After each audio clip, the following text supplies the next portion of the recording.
It was good. It really is. Is that, you walk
Speaking of Facebook boss, I did have a request from one of the teachers who was doing scope and sequence. Okay. Fifth and sixth.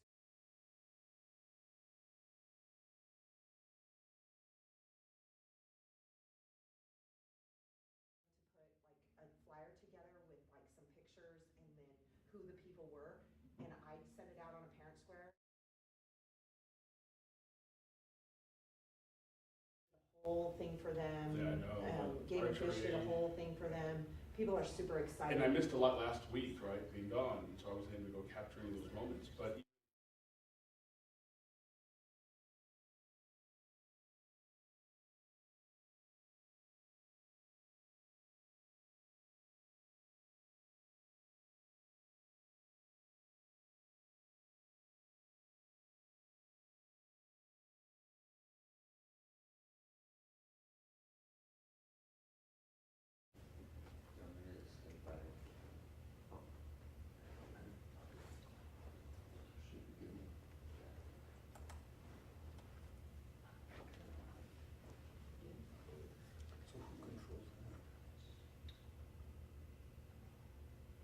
It's like we're all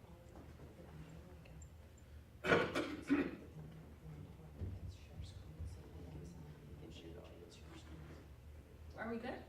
Yep, should be. Okay, great. See if I remember how to do this. I am going to call this meeting to order. This is the regularly scheduled work session for the Silver Consolidated Board of Education. It is June 18th and 5:37 p.m. I will do the roll call tonight. Let me see if she did great. Board President Ashley Montenegro is here.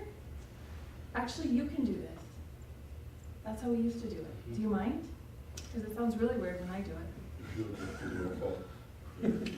So you'll say me, and then I'll say here, you're gonna be like a teacher. And, yeah, so just down the names. Mrs. Montenegro, Here, Mrs. Diaz, here, Patrick Kahn, Mr. McMillan, Here. Kim Clement, Mr. Hopkins. she was gonna call in.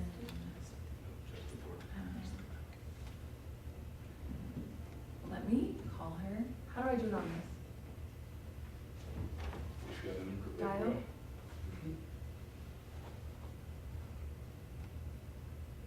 I don't know, we should just call her back there, but I'm gonna let her go ahead and say here really quick. Do I have to dial at 9 or something? No, ma'am.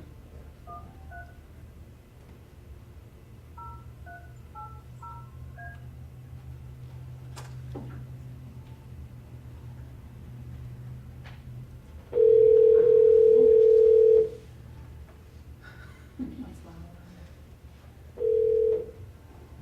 Hello. Hi, Kim.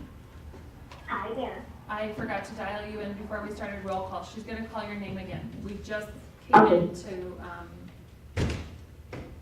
work session in session. No problem. Mrs. Clement, Did you? Here. You. Okay, consideration and approval of this work session agenda, please. Motion. Motion by Dr. Diaz, do I have a second? Second? Second by Mr. McMillan. Any discussion? Seeing none, all those in favor signify by saying aye. Aye. Any opposed? Aye. That motion passes. I see this is a little out of order. We were gonna go into the executive session and then do the report and then do the consideration, but we can't take action in a work session? You do not take the action in the actual board meeting. Okay, so I don't see that in our regular meeting. Oh, yes, I do. Consideration and approval of superintendent's contract. Okay, we're good. Okay, so we are going to, motion to go into close, please. Motion. Motion by Dr. Diaz, do I have a second? Second? Second by Mr. McMillan. Do we need to say anything about the agenda, that shouldn't be there? Number 3, we won't be taking action in a work session. Do you guys see it in there? Yeah, Is the it just consideration online? and approval. Uh-huh. Yeah. So we need to amend the agenda then, probably. Just say consideration and review. Oh, we could do that. It's not listed as an action item, though. It's not. Not on the work session. So is that okay, just consideration and approval? I think what you should probably trying to do is put that as a topic. Okay. And I believe we do a roll call to go into executive. Yes, for sure. So you motion and a second, yeah, and another roll call. Ashley Montenegro, Yes? Michelle Diaz, Yes. Patrick Kahn, Mike McMillan, Yes. Kim Clement. Yes. Thank you. We will all meet back in the conference room. Kim, I'll call you from back there. Gentlemen, Okay, perfect. Thanks. Bye. gentlemen, guys, team. Guys. At this point, you'll go ahead and pause the audio and video.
One of the hard drives is failing.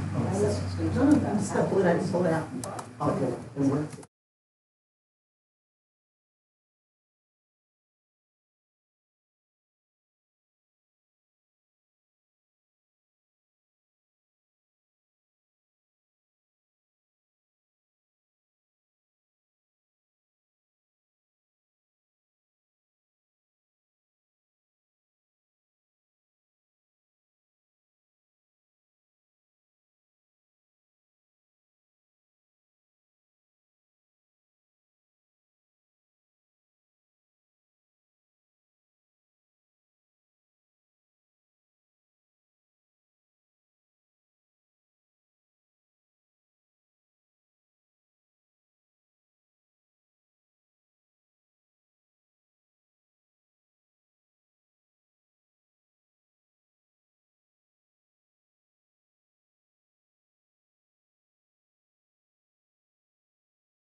Give me 1 second.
extremely sensitive.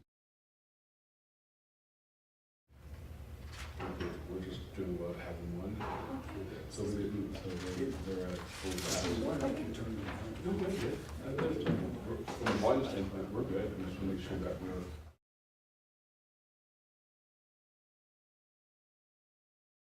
Right. I think even if you read my thoughts, I apologize. I really do like that. I know you do. I feel like we're one of the days, you're just copying. I am copying you. They say imitation is the highest form of flattery. Says the imitator.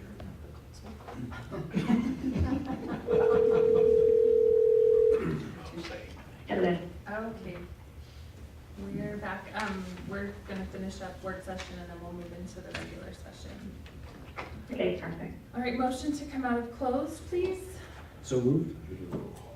Motion by Mr. McMillan, do I have a second? Second. Second by Dr. Diaz. Roll call, please. Ashley Montenegro, Yes? Michelle Diaz, Yes. Patrick Khan, Mike McMillan, Yes. Kim Clement. Yes. Okay, we are back in open session. It is 6:13. The board reviewed the superintendent's contract for 2024 through 25, and we are prepared to take action on that during our regular board meeting today. Anything to add? All right, motion for adjournment, please. Motion. Motion by Dr. Diaz, do I have a second? Second? Second by Mr. McMillan. Any discussion? All those in favor say no. Nope, it's a roll call. Roll call, please. Ashley Montenegro, Yes. Michelle Diaz, Yes. Patrick Khan, Mike McMillan, Yes. Kim Clement. Yes. We are adjourned from our work session and it is 6:14. Is the board prepared to move right into our regular session? Yes. Yes. Perfect. Let me just switch things.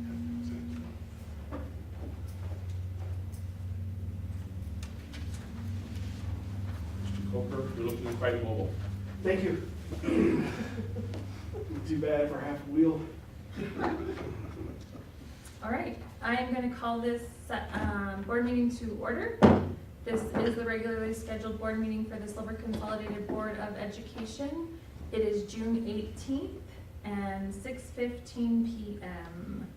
Will you please do a roll call? Ashley Montenegro, Here? Michelle Diaz. Here. Patrick Khan, Mike McMillan, Here? Kim Clement. Yes. Here. And to note, she is joining us via telephone. Welcome, members of administration, fellow board members, members of our staff and colleagues. Will you join us in the Pledge of Allegiance and New Mexico flag salute? I pledge allegiance to the flag of the United States of America Of America. and to the republic for which it stands, one nation, under God, indivisible, with liberty and justice for all. I salute the flag of the state of New Mexico, the seen symbol of perfect friendship among united cultures.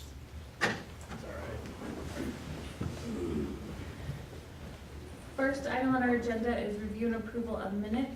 In your board packet, you will find the minutes for the work session and regularly scheduled board meeting from May 20th, as well as the Finance Committee meeting of May 16th, and our special board meeting from May 10th. Do I have a motion for approval?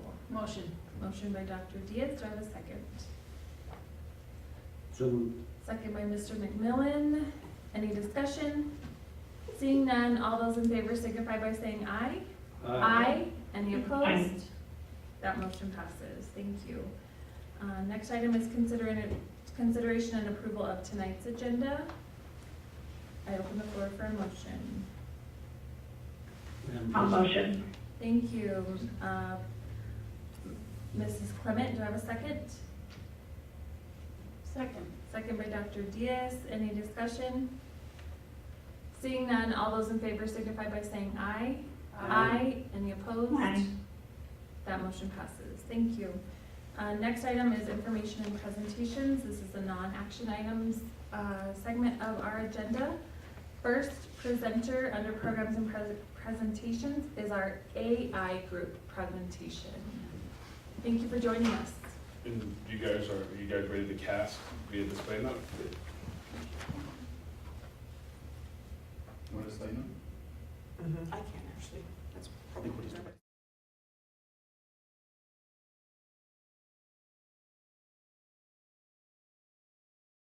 And just have it run from there and then move as we go. I heard you were non-deciphering it in real language. If you have it, if you send it to me, because I don't think they're presenting it there, so we would be presenting. They're Right, about to. can they? They're about to, yes. Okay, then you guys, don't let me stop a good time.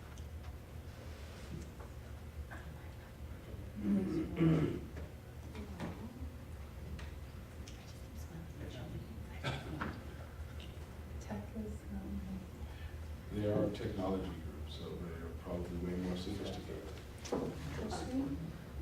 No. Not test screen, what do you need me to do? If you don't mind approving me to present. Go to home? Oh, there you are, LP, you're connecting.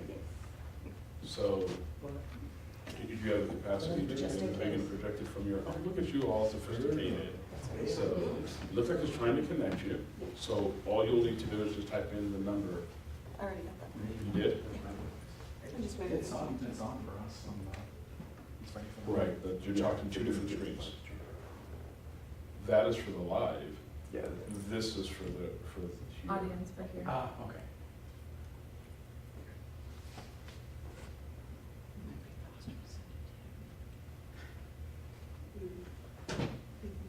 Yeah, it's still connecting to you.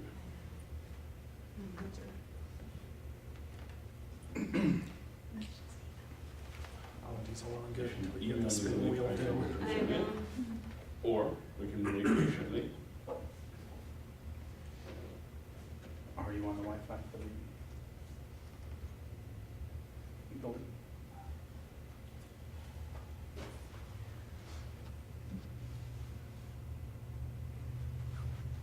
Get a Got better it. connection for me.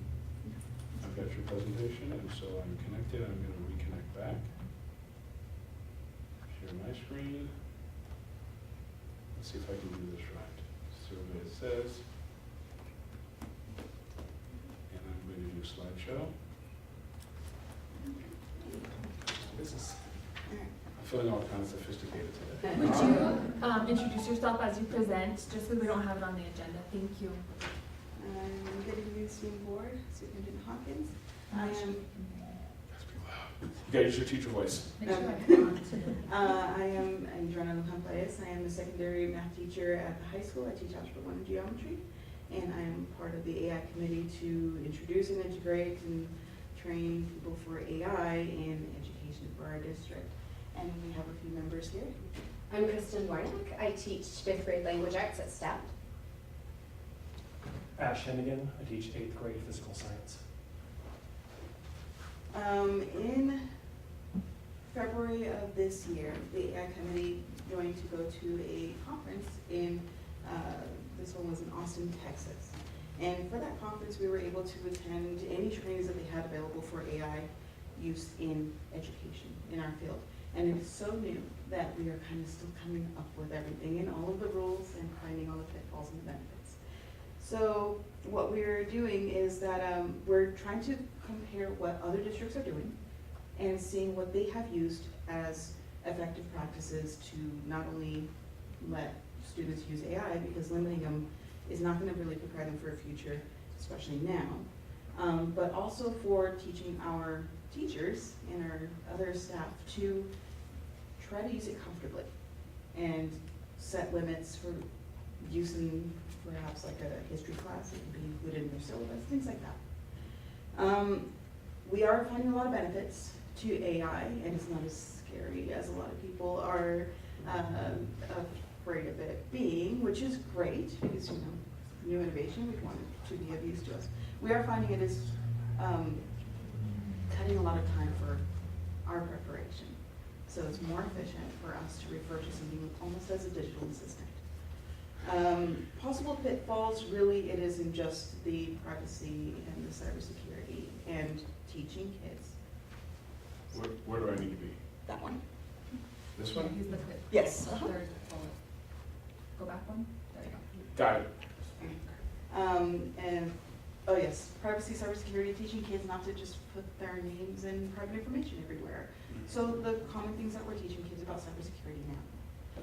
And we want them to become familiar and not shy away from it, because again, this is just gonna be a part of the world now, and we have to train them for their futures. During our, it was a 6-day conference and we were able to attend classes all day long. And I think there was a general consensus that it was really, really useful. On the committee, we have people who are, tech wizards all the way down to Luddites. And so, by the time we left, I feel that everyone in the group had a basic understanding so that we can move forward with this. We understand some of the challenges that have so far come up in this, nascent kind of technology in schools. We have some ideas about things that have happened, what people are projecting might happen. We understand and know how to use a lot of really interesting programs that are made for teachers. I know that that was one of the things that I hadn't really expected. I was going into this thinking about how do we protect kids and stuff like that, and it turns out there are so many wonderful and constantly being developed new technologies for helping with lesson planning and with assessment, and it's a really interesting and exciting world. We're excited to use what we learned there to move forward as as the entire thing develops, to respond to challenges and train our coworkers on proper use.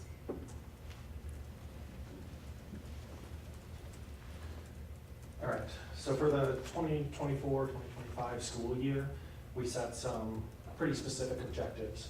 This is a very big issue, and we're a small committee with limited time. Really importantly, we want to provide professional development, either the AI committee turning around and providing what we used, or using the context of what we now understand better to select already developed professional development that would be the most beneficial for the teachers that we have here, meeting the needs of the students that we have here. Because with this new technology, as all new technology and innovations have, there's a whole lot of noise without a lot of guidance to what is good and what could be potentially harmful. So we really want to leverage our better understanding to help cut out some of that noise for the staff here. The acceptable use policy. We have an acceptable use policy. It was clear after the TCEA that does need revisions. We want to not only revise that, but along with getting that acceptable use policy revised, we want to communicate to our community what is this about and make sure that they understand this is not just another piece of paper. This is us interacting with a changing world. Hopefully something that they will understand as well, so that they know why we're concerned about AI, why we're concerned about student use of AI, and how we're prepared to support students in using it responsibly. This is also going to possibly include, we're currently talking about what this would look like, acceptable use for teachers. Right? Take away some of that fear of, I don't want to engage with the new technology, I don't want to engage with changing worlds because I don't understand it, to putting them in a position of, okay, I have some parameters I can work with, so I'm going to start using this. It's going to improve my teaching in my classroom, and I feel comfortable with that because I have parameters to work in. Community outreach is going to be really important with this. I mentioned that with the acceptable use, but just in general, right? We don't want to just educate our students about AI, right? That is the gateway to families, right? In our community that is suffering from reduced population, reduced options for what people can do for employment, right? And innovation like this is opportunities.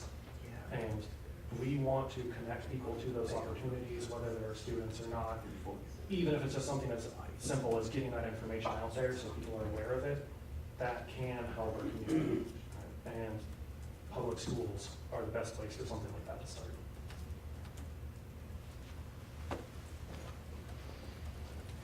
Okay, so as Mr. Hannigan mentioned, we do want to talk to the community about AI. And so not only informing the students and the teachers and everyone else at the schools how to better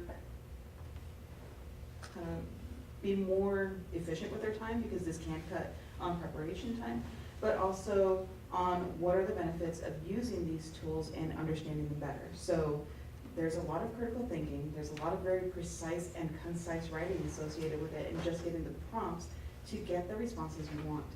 And just strengthening that, that's literacy skills that the kids might need, and that we've seen the kids might need. And so just that alone, they're gonna be learning more about the reasoning and the logic behind it all, but also learning the background of AI and what can be done with it and what shouldn't be done with it. So we're gonna be including these things just because this is something that we saw was a gap in our own policy after going to TCEA. We were able to compare ourselves to other districts and what they have in place, and they've got so many documents that we're still going over. And they're so rich in information. We're trying to take what will be applicable to us here. And so, now I want to open it to you guys. What are some possible concerns you see? Questions or concerns for the AI committee? Madam President, Yes. members of the board, if I can add a layer to add context to it. So, the committee did an exceptional job at really coming back and looking at what we did with our acceptable use. Initially, our acceptable use policy was put in place because if we had any issues or ran into whether it was a transgression using artificial intelligence to complete assignments, something as basic as that, which would automatically create an issue, right, in the classroom, did we have a policy that existed, how to address it to be consistent across the board? And for a large part, we did not really have a clear policy.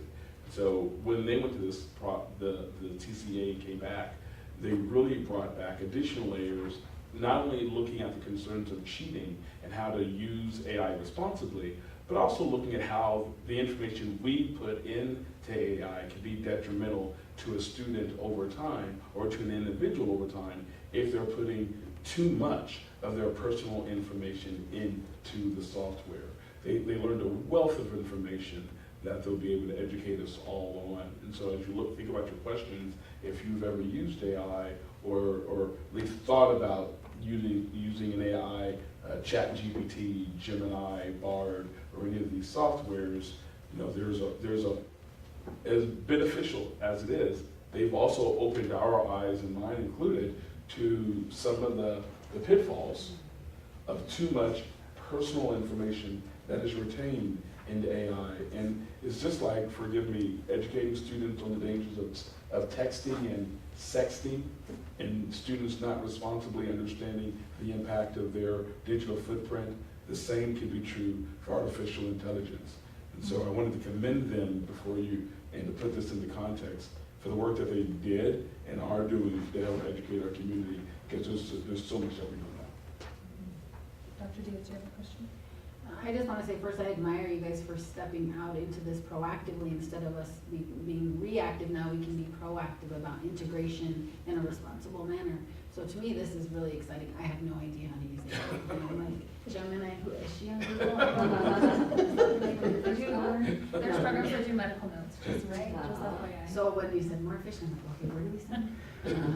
So, I mean, I think if we can utilize it as a tool responsibly, that's what we want our kids to learn. We don't want to be behind things, because of fear. We want to be integrating things in real time. I guess one of the questions for me, this is, in my mind, so new, it's probably not as new as I think it is. But when we talk about integration, I think we need appropriate time to be able to do that. We're so busy stuck with core curriculum and all those other requirements. And I guess for me, we have a slot for driver's ed.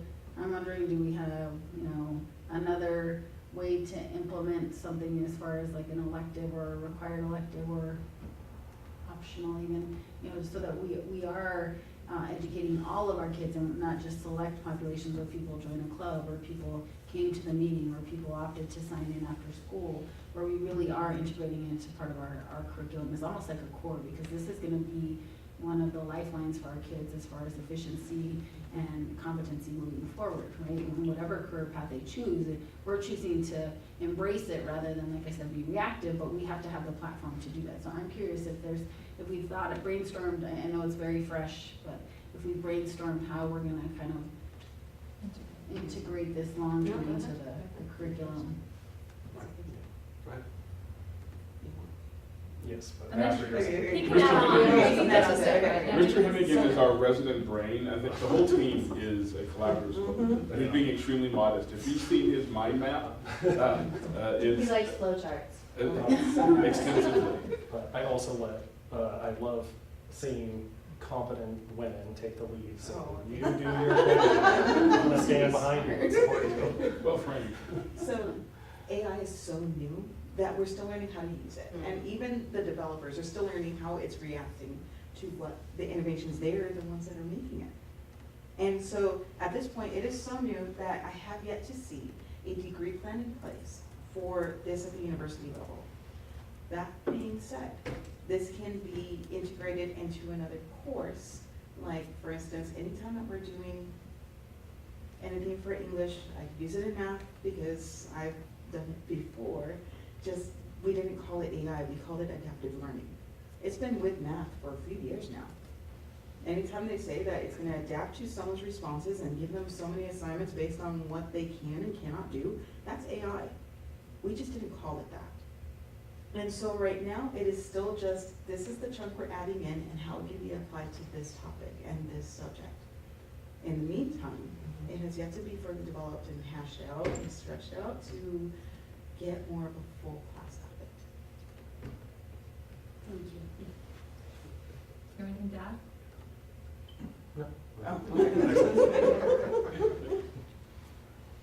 Any other questions? I do have one if you don't mind. I mean, you can have one and I can have one, and you can have another one. So we do currently have a policy in place. There's gonna be changes based on what you guys, how, is it part of our handbook then, is where the policy is? That was posted earlier this year on Parent Square. Right. As a document, just to inform everybody, and then we were telling our kids and our teachers as well too, while we're at work. So Madam President, members of the board, Just because we're approving handbooks later. so the technology, and I say the technology, gosh, I sound like I'm 1960s, the technology department, they send out an acceptable use policy at the beginning of the year that parents fill out within all their forms, that just reminds them, this is the do's and don'ts. So it's not necessarily part of the handbook, but it is part of the forms that parents fill out when they're registering the students back at the beginning of the year. Okay. And so it's one of those forms. We sent it out last year, maybe in October, November, after the committee had gotten together and had several meetings and hashed out a preliminary document, so at least we had something that we can at least guide us through the year. And from that process, we came to the understanding of what we thought we know very little, we need more, which is ultimately how we ended up discovering TCEA's group and sending a team there to get better educated, to better prepare us. And so it was that initial process of developing a policy, which really basically prompted us to move further and look into this.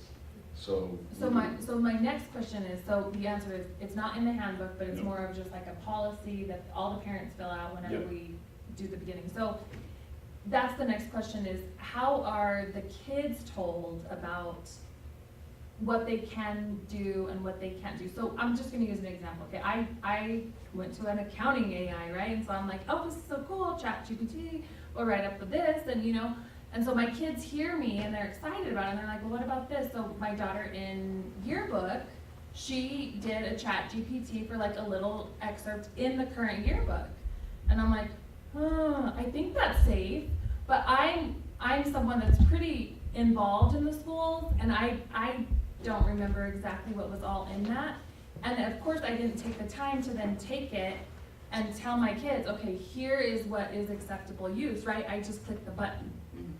And so that's where kind of from the integration, also the communication to the kids, because if I'm a parent that I would like to believe that I'm pretty involved, and I didn't relay that information to my kids, you can imagine how many kids we're not relayed the information. So that, I think, is like where we really have to start as you guys start deciding like acceptable use and how we're gonna use this and how the teachers, then how is that relayed to kids and how is it integrated into the classroom? I think that's my biggest concern. So, Madam President, members of the board, I'm going to refer to you in a few moments, but I do think last year when we did this, there was a student version because we wanted it to, basically it was a policy to say you accept and understand the rules and guidelines for this and permissions you have to ask to use it and the documentation you need to provide when you're using it. There was a document that they used to sign. It was a pretty simple one that went out at the same time. But to your point, again, it being so new, and we went through it, again, I think it went to middle school through high school,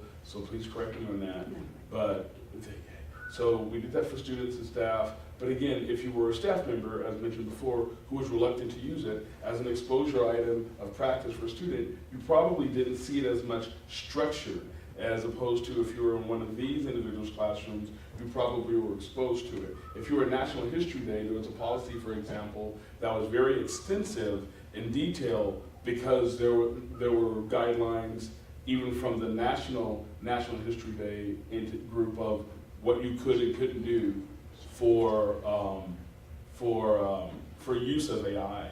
And so again, we actually tied into their policy because through their use of AI, we were really tying in that to the guideline for how it could. So answer is yes and no. We did, but not well enough, and we just have to do better.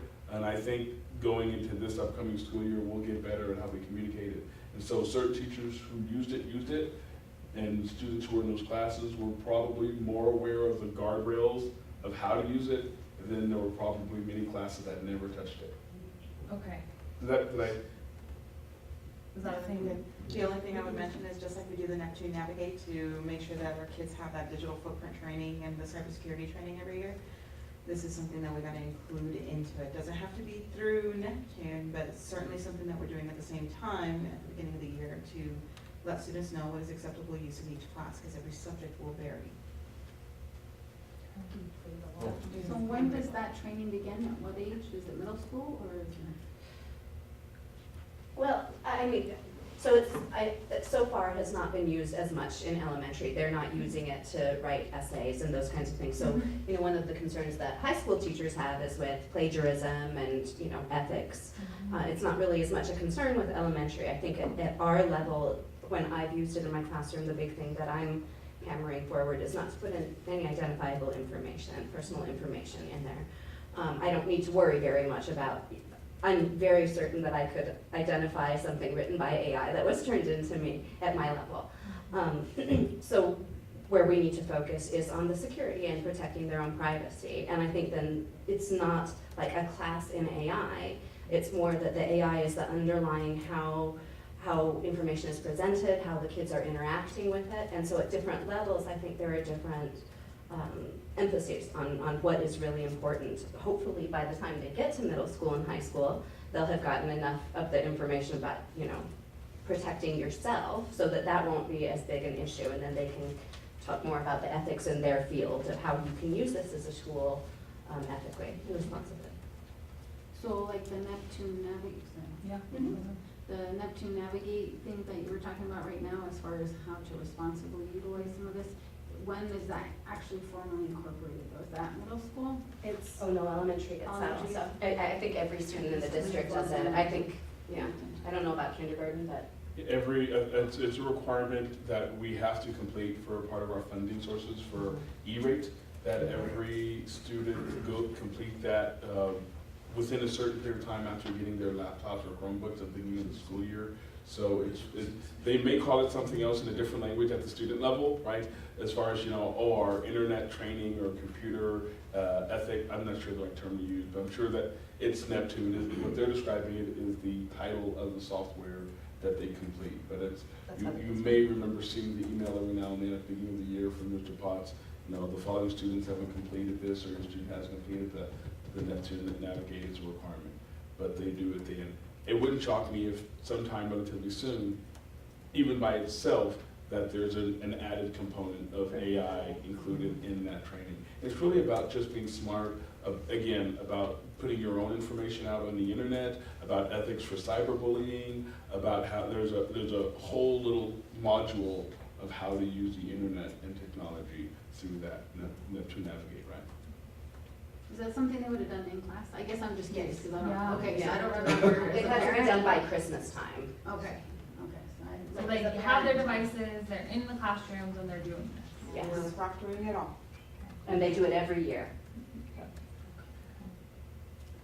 And just one more, so I guess for me, it is very much the unknown, and so my initial reaction is fear, but then when I hear people come and bring it up as a tool, then I get excited. And so I think just moving forward, my only suggestion being the older person, is that when you roll out like the consent forms or however we do that we incorporate, there will be multiple technical modalities related to your children and their education, including, the incorporation of AI, and we want to be transparent about that, I guess, so that we don't instill fear, because I think some people don't think of AI as separate, like the next level, because it's so new.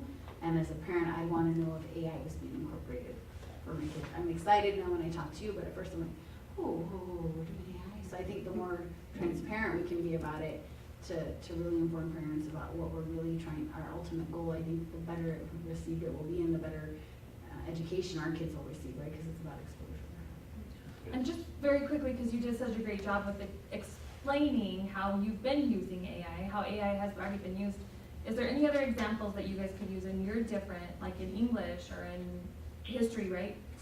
Science, that you guys have used, just so people can understand, because I think a lot of people are just like, oh, they're just gonna say, write a paper for me, and then the paper is written and then you turn it in. Could you guys kind of explore, explain, or expand on other utilizations of AI that you've been able to do in your classrooms, just for the... Yeah.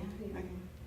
So, and throughout the whole time since we got signed up to the committee and everything like that, we've attended separate conferences, investigated on our own, and tried new tools on our own. And a few of us are already using the same tools that we saw at this conference at the TCEA to help us lesson plan and things like that. Now, as far as math goes, you did hear the adaptive learning, that it has been in place for a long time now, for a few years now, relatively longer than we've had the policy, right? But we didn't have to have anything in place for it because there's not too much for the students to input to adapt to that. Now, as far as teacher uses go, so this was a recent seminar that I went to. We are able to kind of chat with a resource and identify whether there is information in that resource to be able to give to kids or not. And so we can filter out information a lot more efficiently than if we were to just kind of stare at it, look at it, and like, I don't want to have to go through another website, and move on to the next and only rely on outdated information. And so we're already bringing ourselves not only up to date on the practices that we can use and what the AI can be applied to, because it's not just learning a whole new software and we have to sit there in a class and build a new one, and it's not that. You really can chat with your resources. And just so you know, our kids are already doing that. If they have Snapchat, ask them about the AI chat in there. They're already on it. I see kids on it all the time. So we have to hit this now. I know, it's great, right? We have to hit this now. Because if not, then they're possibly exposing themselves, especially to something like social media, like Snapchat.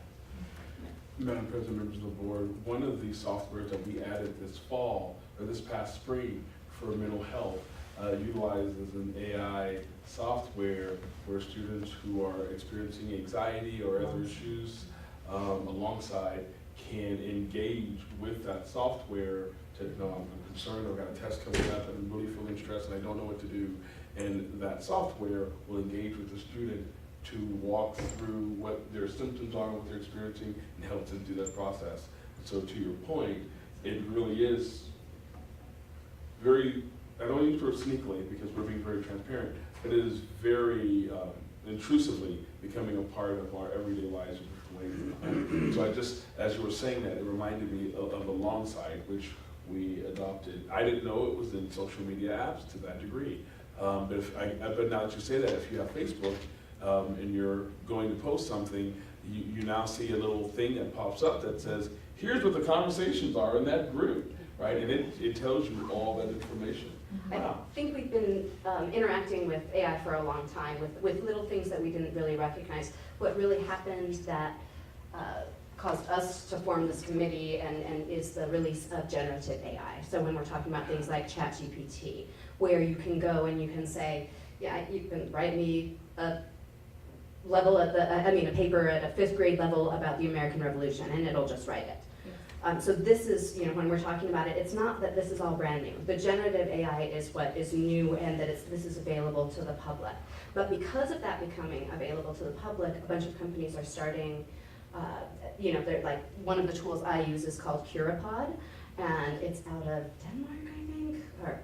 And so I put in my information. I can have a slideshow that I've put together or notes that I've put together, and it makes these lessons. I can tell it exactly what I want, and it'll have, really fun interactive lessons. The kids can interact with it. They can say they write a response to a question. Then AI can come back and coach them in their writing, ask them questions to get them thinking more, give them suggestions for how to do a better job, and they can go back and forth, so they fix some things and it says, oh, you did a really great job of integrating this information. Now think about, whatever. So it's an exciting thing. It's not really all that different from what we've been dealing with. It's just much more developed, and it's going, at a crazy rate. Things, new companies, new programs are showing up all the time. But it is stuff that we have been interacting with without really realizing it for a long time.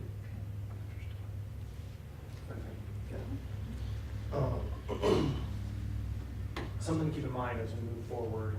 You mentioned having a class at driver's ed. I think that's a good connection to make. We're not there yet.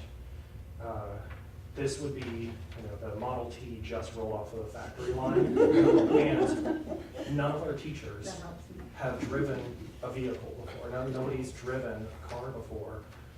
Our teachers are still riding horses to work, and we're not ready yet to start offering driver's ed. And there's also going to be some bumps along the way. Seatbelts haven't been invented. There's no safety features, right? This is new, untested technology. But as Mr. Hawkins has pointed out in our meetings, right, we can't afford to keep our kids from learning how to drive when the future is clear. The future of America was roads connecting people. You need to drive to be able to get from your home to your job. And if you don't learn how to do that, you're going to be left behind. Despite the lack of safety features, despite us not knowing exactly what the future looks like, we have to stay connected to this. Not necessarily dive in head first, but we also can't close the door and plug our ears. So it is going to be a long process, right? That integration will certainly happen at some point. Are we going to be the first people to push our kids into a classroom that is entirely AI-based? I certainly hope not. Right? I want to watch somebody else do it first and see what happens to those kids. And then do it.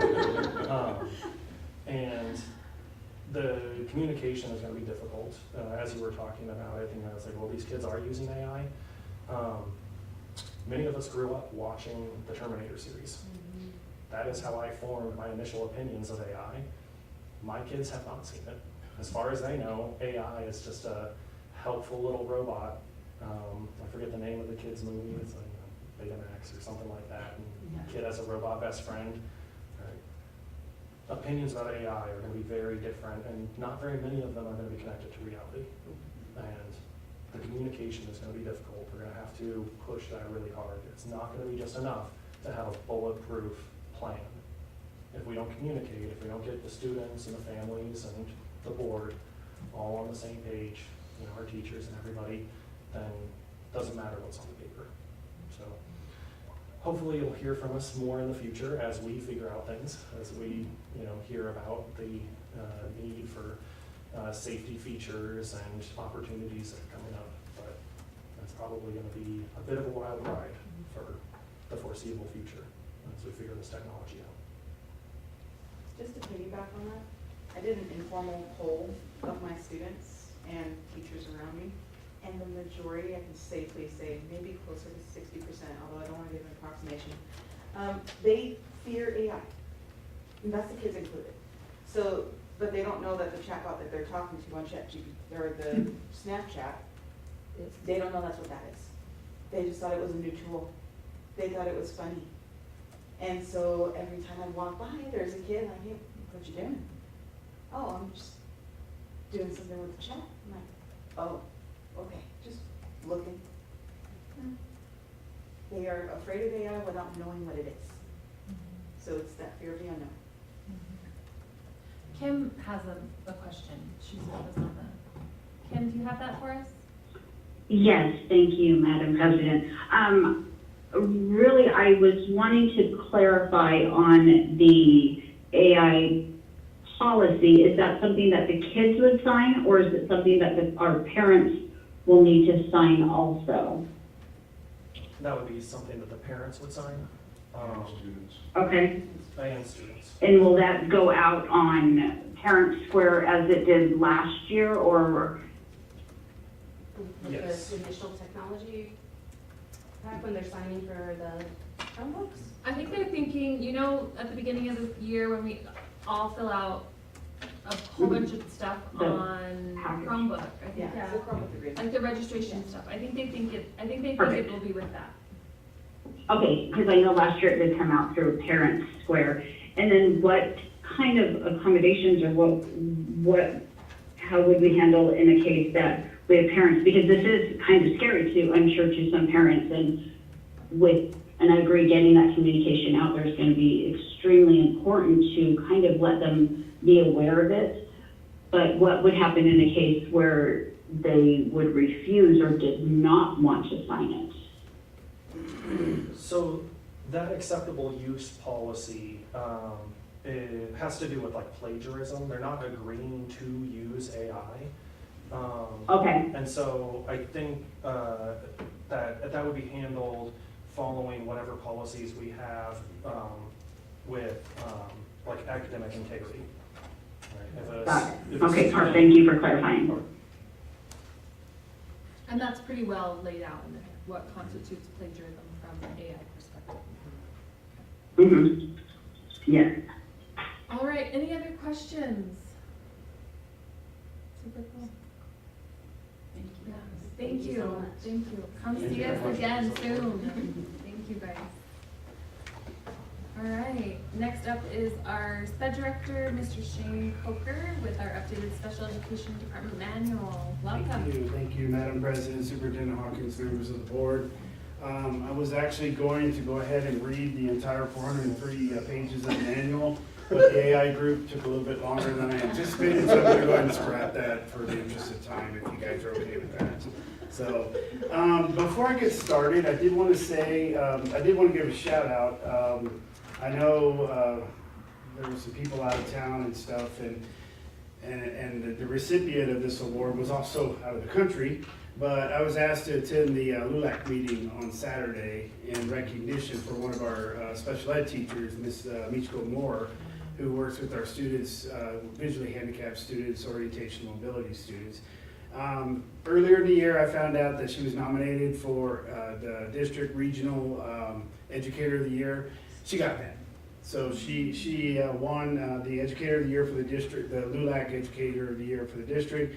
And then while I was there, I found out she also won the state LULAC educator of the year. So now her resume goes up to nationals to hopefully make national educator of the year. So I thought that was a pretty big honor. I can tell you that knowing Mrs. Moore and her work ethics and the way she works with those kids, very deserving. So I just wanted you guys to know. I didn't know if you guys knew that or not, but yeah, and I still have her plaques. And they're really nice plaques, by the way. So annually, and I say annually, it's not really annually, but when there's some changes done in the special ed department or law and everything, which usually is pretty rapidly, our law firm, Walsh Gallegos, does updates to our special ed manual and procedures. Last year, I think they did a pretty healthy update. It wasn't like extenuous. So this year, I kind of went through, pulled out the parts that were highlighted. Those are the ones they updated. Looks to me like it was a lot of grammatical cleanup, a lot of designation of who their real custodian of records is, and what, how much the district will pay over the cost of an IEE and so forth. So, there wasn't that many, as a matter of fact, breaking it down, it only came to about a page and a half. So, I know Mr. McMillan read the whole thing, so I'm gonna turn to him and ask if he has any questions. But no, I'm gonna open it up. If you guys have any questions, please feel free to ask. Any questions for Mr. Coker? There was one spot on there on page 291, I think it is. I don't It's have on this number, but go ahead, hit me Well, with so I it. didn't bring it in my computer, I put a note, but there's a spot that said that the residing person had to be within 100 miles Of the district? of the district. That's interesting. So some of our stuff, There it is is. it 291? You are right on it. You actually, go on, you're nice. Get the gold Nice. star. Sorry, Mr. McMillan, you had the chance, but. Good job. The evaluator conducting an IEP of a child with a disability at public expense must be located within a 100-mile That's radius correct. of the district. Okay, so I guess are we in compliance with that? Because I know we outsource some things to different places. I know normally the IEP is here. Right, So all I don't IEPs know and if we're evaluations are handled here. We do outsource some evaluations, but those evaluators that I do like contract with, they come into the district and do it at school site. So I don't send a kid, 300 miles down the road or something like that. And that's kind of part of the IEE, the Independent Educational Evaluation of a Parent Request. They can request, and 9 times out of 10, the district will have to pay for it. But there are limitations. Obviously, they can't go over 3% of the going rate, and that includes travel, hotel stay and stuff. So we can't have a parent saying, "Hey, I want an IEE done in New York City." That ain't gonna happen. So, but turnabout's fair play. We keep it within our 100-mile radius. Okay, I just wanted to make sure mostly we were in compliance with that because I know we outsource certain services, but I wanted to Right. make sure from that. Yeah, all of our services, regardless if it's evaluation or even therapy services, are done on site. We don't send any kids out, Obviously, if there's any special reason, and it's not necessarily IEP related, but it might be a medical thing that will affect something in the IEP, then that's up to the parent if they want to take to a specialist or something like that, so. And in my mind, I get, sorry, No, you can. I guess it just extended to like some of the speech and the occupational stuff, and so some of those people, I don't know if they're all, because we don't do all that on site, we do a lot of that also. I think currently, right now, we have 2 virtual speech therapists. Well, she was out of Albuquerque, she moved to California. I don't know why, but anyway. And then we have another one that lives in Kentucky. But all the services are conducted on site at the school, so. So it can be Zoom as long as when they're receiving the service, that's the loophole. As long as they're meeting their hours or minutes or whatever agreed into the IEP, yes. Then we're covered. We're covered. Yes, ma'am. Okay. So you were thinking more like, because I was The gonna, I provider was just being gonna add, located yeah, there. so like if the business is, incorporated in Massachusetts, but they're providing the service here, that's what you're wondering. Yeah. And Zoom is okay. Yes, as a matter of fact, if it wasn't, we have a lot of districts in trouble because there's a lot of teletherapy. I can tell you a neighboring district, most of their ancillary staff is through virtual. Yes. I could say with ours, not so much. Maybe not, maybe even less after I'm done. So hopefully, keep your fingers crossed. Okay, any other questions on that? Madam President, members of the board, we'll look at that one closer, just to make sure, that the support services that are being provided meet that particular line, just to make sure. So if there's any adjustments that need to be reflected in that, we'll take a look at it closer. But I know providing the services, whether they're long distance, we are doing that. The evaluator conducting the IEE, I do think we have some people here doing it, providing the services. I do think we do have some, so we'll look at that closer to make sure. Right. We're doing it. Yeah. Thank you, ma'am. And that part, the 2B on there, and unfortunately, as of 5:45, right before I came over there, I checked the application, and Ms. McCain could attest, she probably ran out there and checked it again, but we're still at $0. So basically, and it's no fault to us whatsoever. I did email the PED and said, hey, we're getting close to the deadline, what's going on here? And, with the new Office of Special Education, taking over that section, they are being a little bit more closely watching and looking at things. I can tell you, I know they're looking at it because I also have to submit phase 1 of the application, which includes a spreadsheet in which I verified this has been done, that's been done, so forth and so on. Miss Montenegro, I'll be getting your signature once we ever get our money. But, and that'll be uploaded too. But I know they're working on it because I checked that spreadsheet that I submitted to the state, and they are making comments on it. So somebody's looking at it. I just don't know when the money's going to be released. So you have submitted something. Huh? Yeah, so the application is broken down into 3 phases. It's much like it was last year. Phase 1 is a lot of legwork from Ms. McCain, and then I have to, input some areas. The second phase is really the meat and potatoes. That's where the money's at and everything else, and that's where her brain comes into play and stuff like that. So, but yeah, we have submitted phase 1. We also submitted an updated copy of the procedure manual that you guys got as well. So after I'm done with this meeting, I will have to submit the board meeting notes, and then once the board minutes are approved and signed, then I'll have to submit those as well, along with, once we ever get our money and our application approved, that goes in as well. So I'm not sure how we're gonna handle that because usually it was this time last year, we were going ahead and approving the budget, and here we are, we're not, because we don't have a budget to approve. So Madam President, members of the board, it may be that we get it between now and the next board meeting, and we have to request a special board meeting so that we can get the paperwork submitted timely and get the application processed, so we'll be ready for the fall. Is it a July 1? Oh, yeah. So that's where we're at with the Idea B application. Everything that Michelle and I could possibly do for phase 1 has been done and submitted. I know Mr. Hawkins asked me a couple days ago, or sent me an email about another piece not related to the Idea B application, but a self-monitoring report that we had to submit, and I assured him that was also submitted on May 30th, so well before the deadline. I had it done earlier, I just, wait. So. Okay, so we might have to do a special board meeting. So if there is no budget or application before July 1, what happens between July 1 and? Start sending up SOS signals.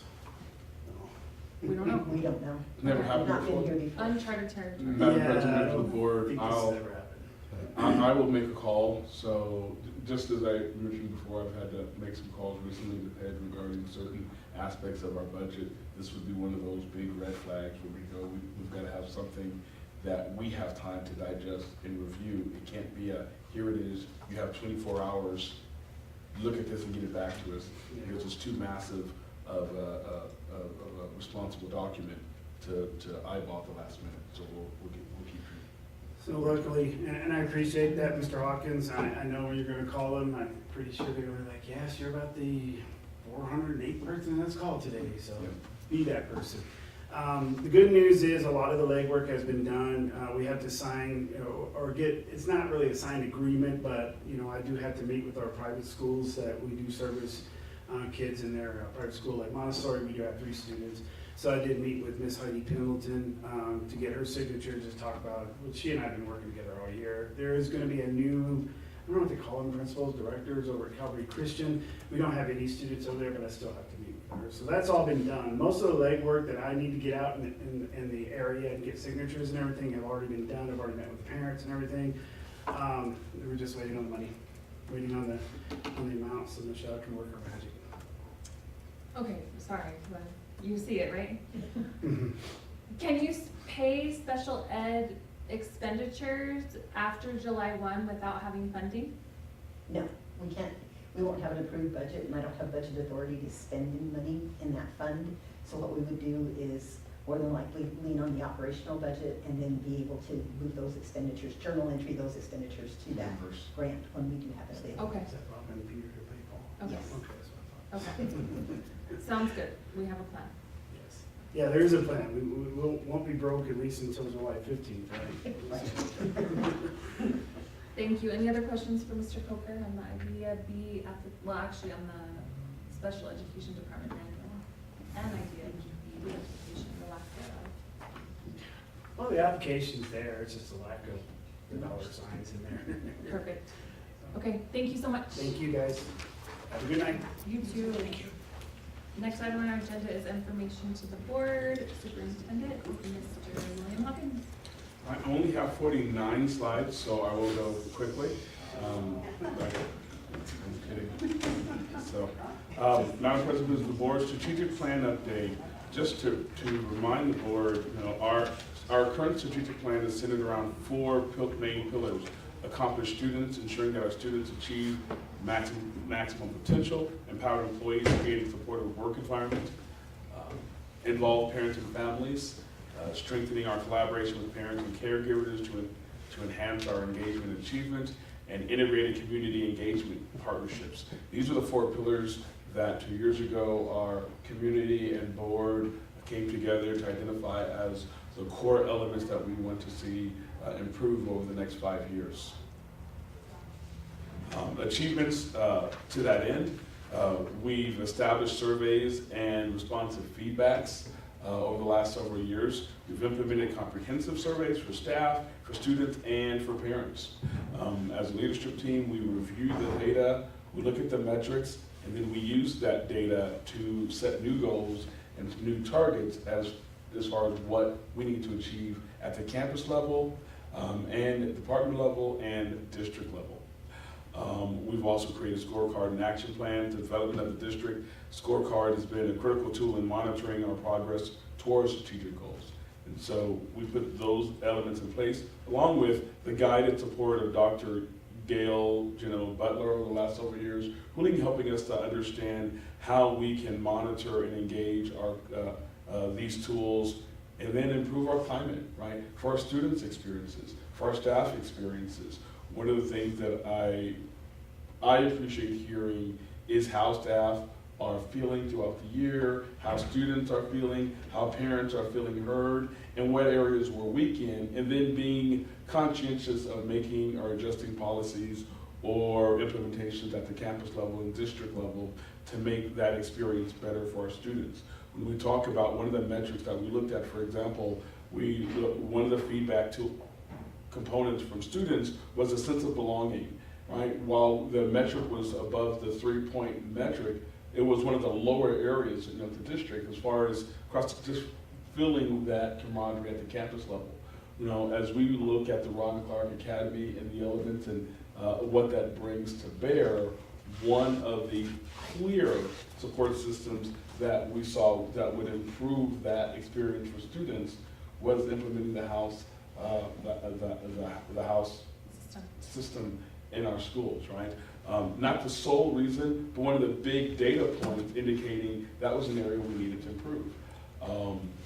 And so our action plans, based on the surveys and the feedback, have really helped guide principals as well at the campus level, right? When we looked at providing and our need to provide materials and improve the way we supply materials and supplies for students and staff, we saw that was a concern for our staff at a time, and so that caused us to adjust some of our ARP dollars to increase, that $1,000 supplement to meet some of their concerns and needs, and then go back and look at what other materials and supplies are being left out of the concerns and needs of our staff.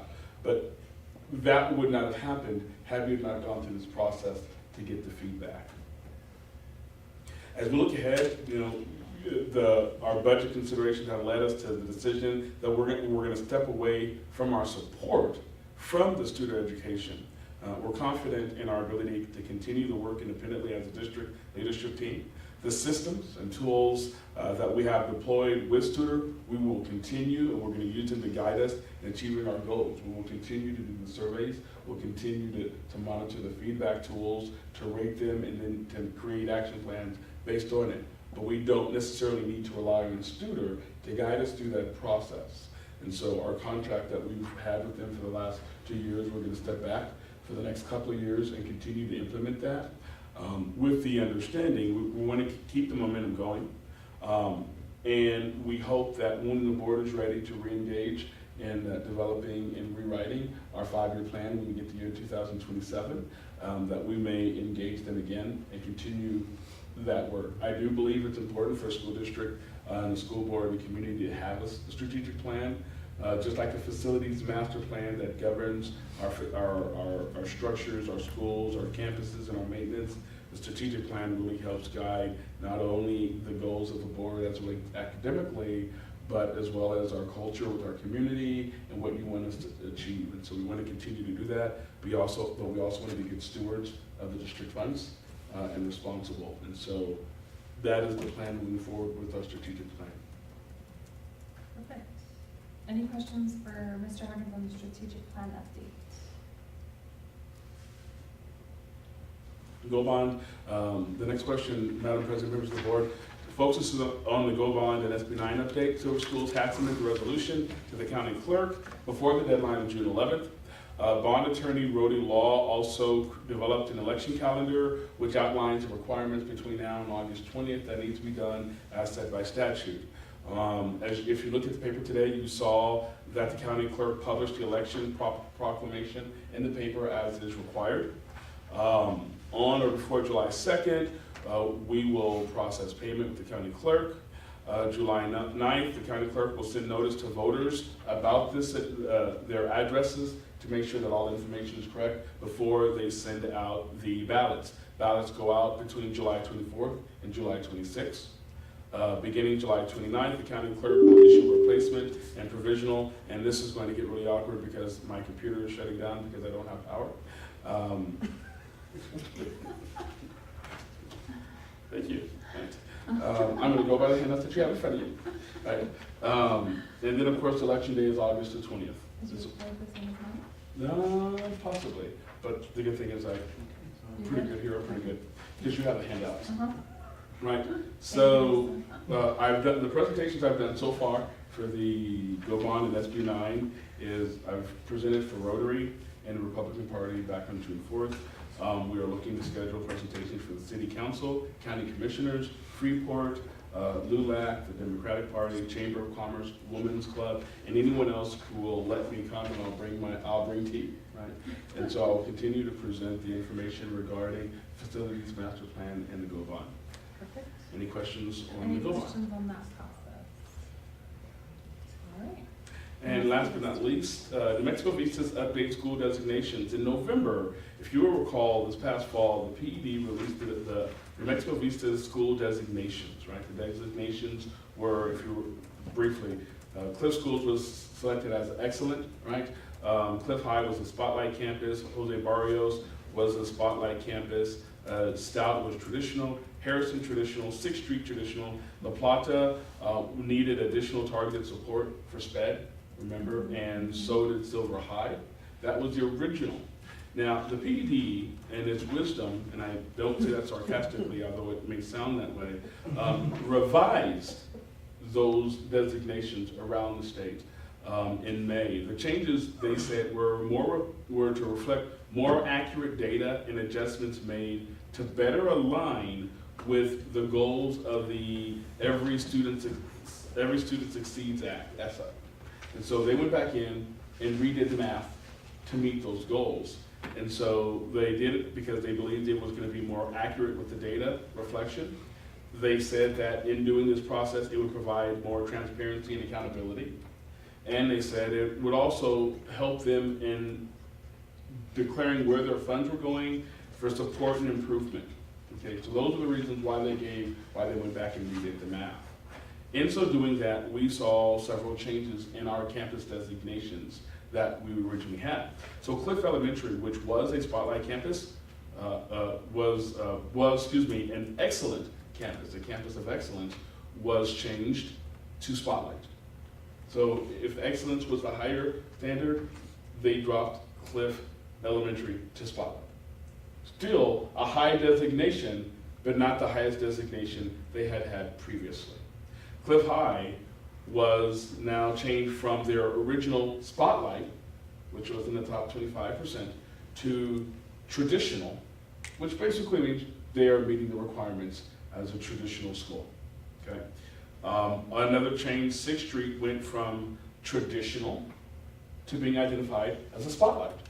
Now, if you recall, we had expected 6th Street to be a spotlight, if not excellent, because the work that the kindergarten teachers over there with their interventions, There is not a campus in the district, in my opinion, and I think our schools do wonderful. But if you were over at 6th Street, they had a well-oiled machine. Every staff member was involved in interventions. Whether you were the nurse, the principal, counselor, everyone had a group of students throughout the day that they had an assigned task to help them with their phonemics, with their basic math. They did an exceptional job. And our data showed it locally that we expected they were gonna see a huge jump. But when the designations came back, they were rated as traditional. Well, one of the things that was identified was the data that they used, they didn't pull the accurate data from the system across the state. And is it iStation? Am I saying that right? Yes, sir. So the iStation data did not get accurately reported from iStation for kindergarten across the state. And so most school districts, including ours, reported that as this isn't accurate. Consequently, when they did pull the accurate data, it changed it from traditional to Spotlight. Silver High School, which had a designation of targeted support for math, or for special education, excuse me, that was removed, and they were identified as a good traditional campus. Okay. La Plata, they changed the designation from additional targeted support to comprehensive support, still with students with disabilities, with SPED. And the La Plata designation is a result of student performance on state testing, which saw a 1% decrease, if I'm hoping I'm using, quoting Mr. Coker accurately, but it was a 1% decrease in both math and reading with students with disabilities, which is where that support designation came in. Now, when we go to look at the data to identify that more closely, I'm going to use the term that they use. Much of that is masked, M-A-S-K-E-D, which makes it very difficult to identify some of the information for accuracy. I don't see that in a negative tone, I just say that's theirs. That being said, the reality is we want to improve across the board, regardless of the state metrics, both for our special education students and all of our grade level students as well. Mr. Coker put together a pretty succinct plan for improving students with disabilities. Involves ongoing training for IEPs. If you remember a couple of years ago, we did transition our SPED students to go into inclusion model at the high school and middle school. And so we've been in that process for 2 years. We're going to continue to do that. We always want to enhance parental involvement. We want to use data effectively, and we are getting much, much better at that. You can get data rich and not be able to use that data accurately, and we are getting better at not only having data, but being responsive to that. We use the Southwest REC, which is down the road in Deming, as support tools for training and continuing to support our staff and our director as well, and making sure that he has the information he needs to effectively improve the instruction and IEP development with his staff. So you can see his comprehensive plan there that he kind of shared with us in response to that. And as I like to always do as a reminder, as a district over the last 3 years, we have taken steps to improve, align our content curriculum that is based on the utilization of the New Mexico blueprint for curriculums, as well as looking at using the professional experts of our math, our reading, our science, and our history teachers to develop and monitor and maintain our scope and sequence annually. And this past year, we implemented for the first year district-wide quarterly milestone assessments, right, that are given across grade levels across the district. So if you're a third grader at Stout or in Cliff or in Harrison, those quarterly assessments at the end of each 9 weeks, which assesses the implementation and instruction of our scope and sequence that's aligned with the state. We know how we're doing. Teachers are, through the course of this year, have really done a good job of learning how to be responsive to that data, develop interventions, right? Also at the same time, give us feedback on our scope and sequence and what we need to do better. We've got amazing teachers in Silver. They work hard. They sacrifice during the school year, during the summer as well. They put their heart into what they do in the classroom. We want to make sure as a district that we're providing them the tools and resources they need to better instruct their kids. So we're going to continue to get better at the district level so that our teachers have what they need to do their job effectively. and I will stand for any questions. Any questions from Mr. Hawkins on either the strategic plan, the GEO bond and SB9 process, or New Mexico Visa's school update? Dr. Diaz? And just for clarification, the special election is mail-in only, correct? The special election is mail-in ballot, yes, ma'am. Do you want to say that with all in all caps? Yes. Exclamation point. Underline, bold? Where's AI? I was gonna say, did AI make that road on his presentation? Is that what makes that go? Is it AI, that road that keeps going on your presentation? No, I think it was just the template I use. Wow. That was fancy. I almost got car sick. Is that why it shut down? I thought it was Cindy saying time's up. I'm pretty sure there's a button on her desk. There might be.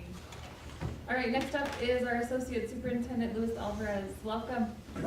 Thank you, Madam President, members of the board, Mr. Hawkins, people in the room and who's on Zoom. So before you in your board book, you can go ahead and see we're kind of holding at 97%.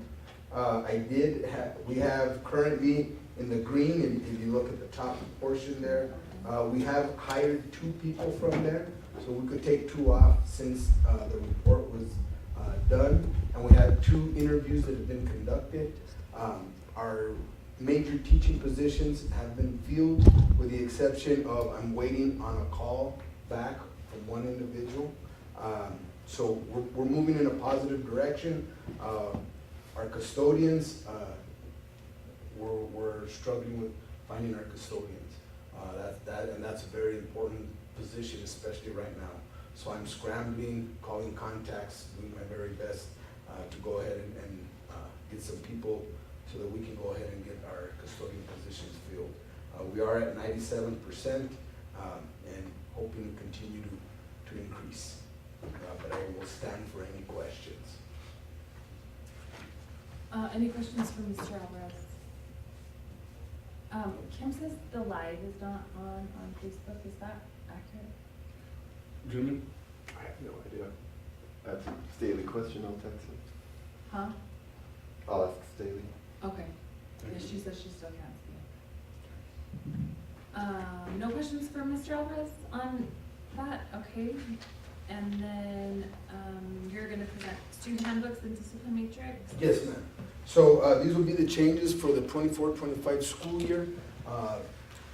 The nice thing that you're going to find out is there's going to be some that there's not going to be a whole lot of changes. We're on year 3.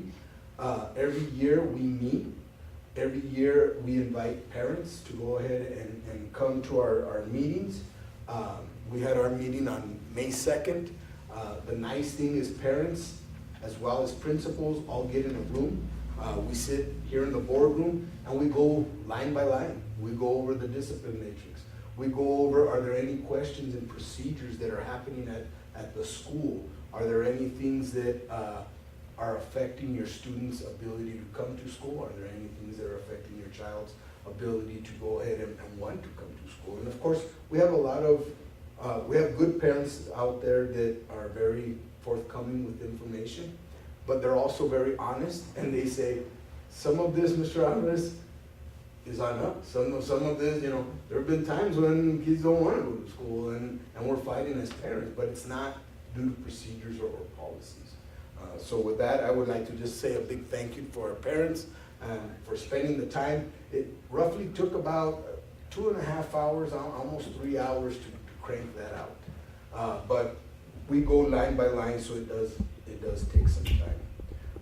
Primary educational sites, all of our elementaries were fine. If you can recall, last year we had a huge overhaul on our discipline matrix. That was the biggest concern that our elementary principals had, as well as our parents, because 2nd grader versus 6th grader. Big difference when you have understanding of their behaviors, understanding of the discipline. And so we made accommodations for that. This year, got nothing but really, really good feedback that it's working. Parents feel that it's appropriate. The principals loved it. So we went line by line. I'm happy to say, no changes. So there were no changes in the discipline matrix, and at the elementary level, no changes on the handbook as well. Now at the secondary level, that's where we're gonna have some big changes. So wanna give you those, okay? So threat of a fight last year, or this year, I'm sorry, was 3 to 5 days out of school suspension. Parents felt that this was pretty harsh. So what we're working in for this next year is a 1 to 3 days in-school suspension.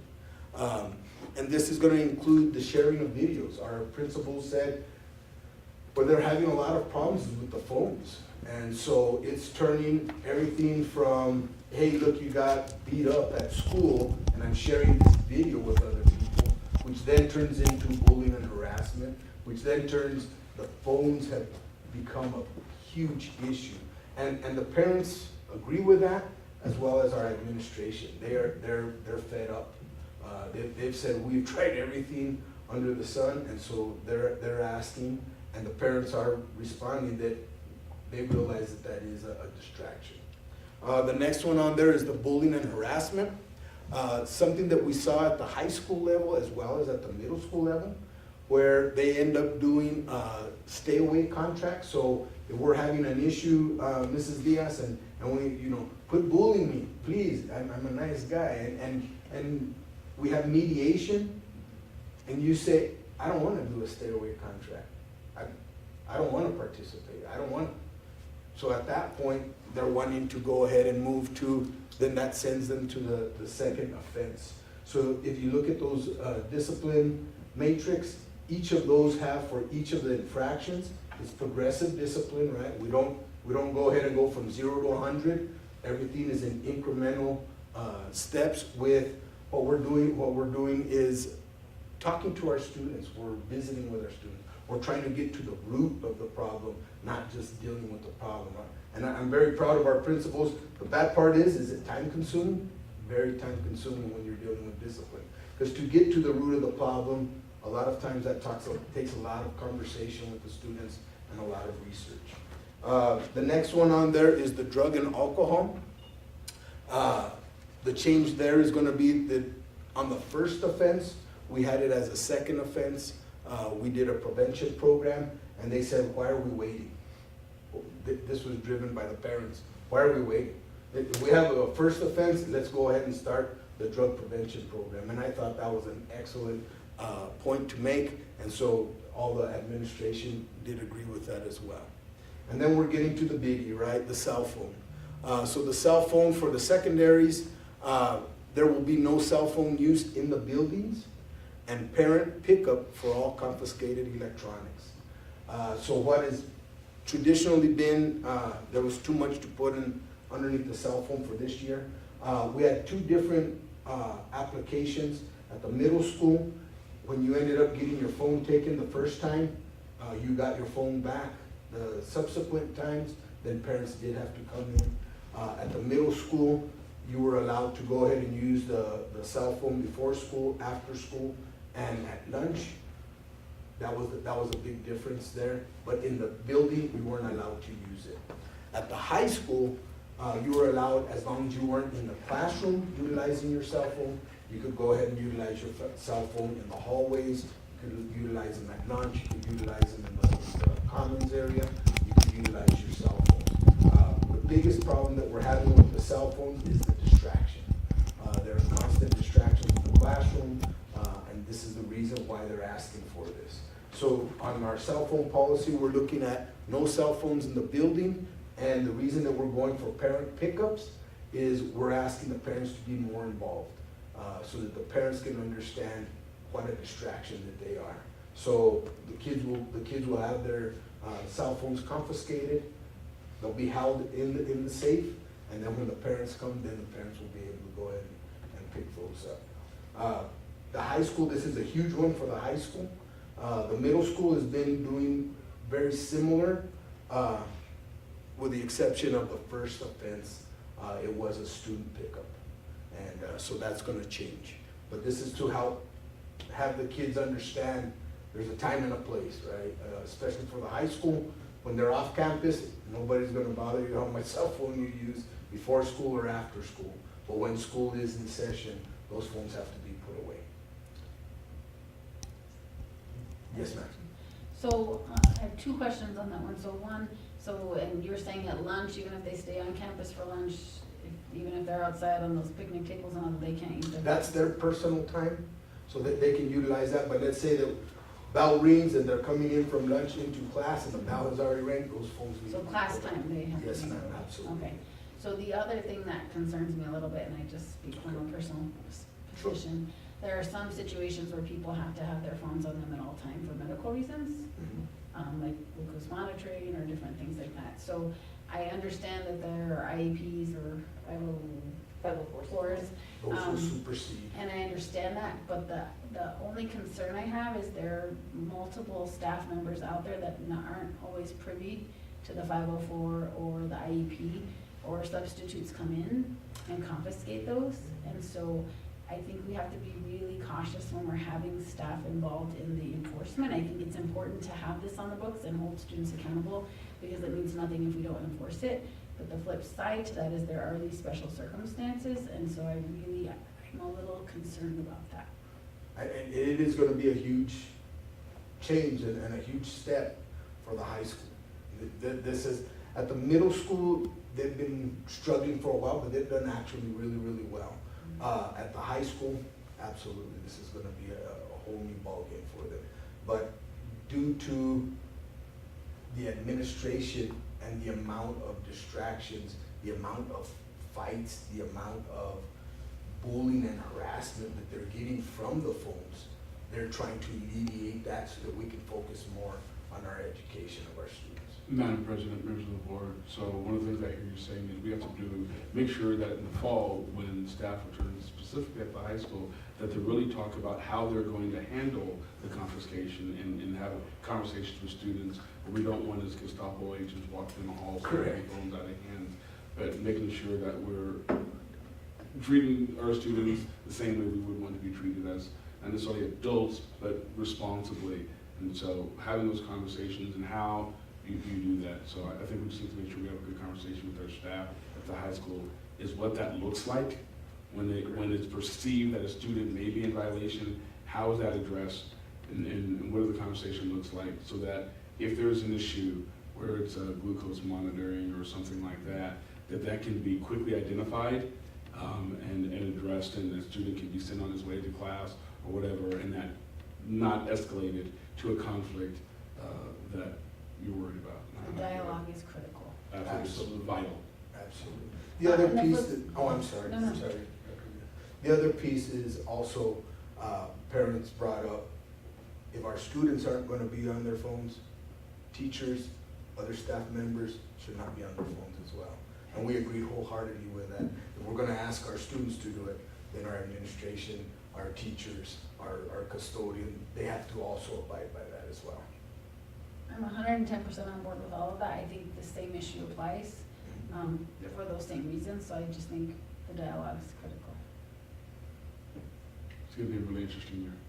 It's Who's gonna be, gonna tell them and when? so, here we go. Very next slide. So thank you for the segue, Madam President. So can I just, I just have to say this as an example, because the reason I'm belaboring this point, and I'll give you an example. So my son needs his phone on him for medical reasons. Yes, ma'am. My husband is checking it, I'm checking it. So if he's at school looking at a phone because we get an alarm about a medical issue, he's not gonna say, I'm putting my phone away, he's gonna say, I'm looking at my son's. Now, the flip side to that is we have an accountability personally. My son, or my husband is a teacher, my son is a student, myself and to not abuse that, right? To use it for what it's for and not for distracted purposes, right?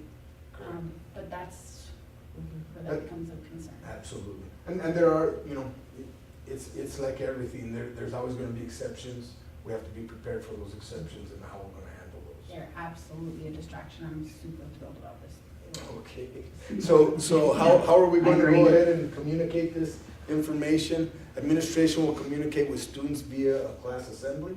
So we're gonna hit them high, hit them low, hit them everywhere, right? The second bullet there, administration will communicate with parents via Parent Square and posting at each school website. So as they're registering, this is gonna be what we call the Big Five. We tried a pilot program last year, I don't know if you remember, where we were having a lot of issues, repetitive issues with threats to the school. So what we did is we communicated with the middle school and said, why don't we post this, the Big Five, these are the Big Five things, excuse me, that are gonna get you in trouble. And so we listed those. This would be one of those that would be at when they're signing up for their students, boom, we have that posted. So utilization of cell phones, electronic devices.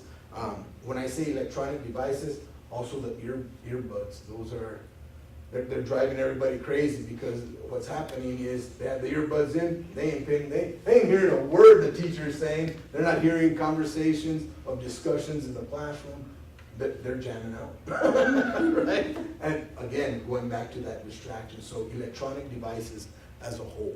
And then the last one there, administration, and this is gonna be for us, for district administration, we'll communicate with parents by posting on our district website. So we'll also put that out there so that we can go ahead and have that, so that everybody knows, because this is a huge, huge change for our secondary. Middle school, not so much. High school, it's gonna be big. But they're at that point to where they said, we gotta do something. Because when we were at the Ron Clark, how many phones did you see? None. So and those kids lived. I saw them walking around everywhere. They didn't die without their phones. So I think it is a doable situation. We just have to have that commitment.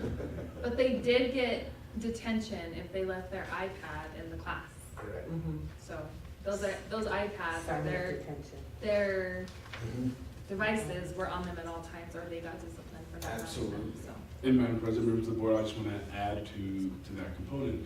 You know, as we talk about the steps we're taking from the instructional level to improve the quality of learning and to raise our mathematics and reading scores, you know, we've asked administrators and staff to take responsibility in stepping in to improve the quality of education in the classroom.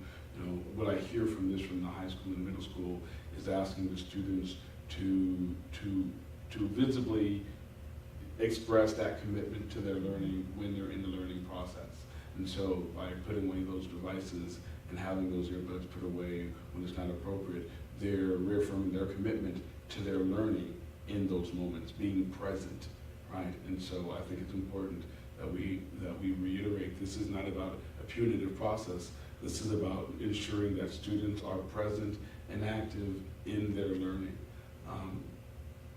It just is what it is, so I can appreciate that. As far as our athletic and activity handbook changes, parents felt that the rules, the policies were fair, but it's like everything. All of us, we agree to that when we're driving our vehicles, but then when you get pulled over for speeding, then you're mad. You're like, gosh, dang, why? And so we did have one parent that said, well, there are some circumstances. And what I told them was, we're going to take each circumstance as it is, but we're going to apply the policies and procedures. I said, so if it was another student, not your student, would you feel that this is fair and appropriate? And they agreed. And so at this time, there are no changes, so the handbook will be the same for 24-25. The only thing that did change in all of the handbooks, of course, is going to be personnel. Personnel is going to be updated. Dates, those type of things will be updated, but with the exception of that, that will be exactly the same. So I do stand for any questions. Any questions for Mr. Alvarez? I just have one comment. Yes. Another comment. Please. I just want to say thank you, and to the parents too, for taking the time to go through that, because it's extra time and it's going line by line by line. But I think the one thing that we came to when we were trying to revamp this even 3-4 years ago is you can't create a scenario that covers every situation. And so I think it's great to have the framework, the disciplinary matrix, because the goal is to be consistent across the board so that we're not creating special exceptions and treating one child different than another, right? Yes, Correct. the equity portion. But the second piece is that we have to have a really great administrative team in place because there are many situations that are gonna be unique and open to interpretation, and how do we apply the matrix in this circumstance? So I think we have to realize as parents and students that it's not gonna be a black or white situation. There's gonna be some interpretation to that depending on each unique circumstance, but I think it also speaks to the importance of having a really great administrative team in place at each location, which I think we've worked towards, so. Absolutely. I have just one question. I didn't see the athletic handbook in here, so if you'd get that to us, could you also put your presentation in, have them upload that? Because it really helps us see like the highlights. Okay. If you could add that. And then, just remind me, I should know this by now, if it is an athlete and they're being, I hate the word punished, but whatever, disciplined for something that happened, they don't also get disciplined by the school and handbook as well. It's No, ma'am, one or the other. that's called double jeopardy. Okay. That's called double jeopardy. So- So we don't double jeopardy students. So which one supersedes? So what would end up happening, for example, let's say that a kid got busted with a marijuana vape pen, right? They're gonna go ahead and serve the school punishment. Let's say that it was on a school trip, they're still gonna serve that punishment, but the punishment that they're gonna be doing for the sport or the activity, that is also included in there.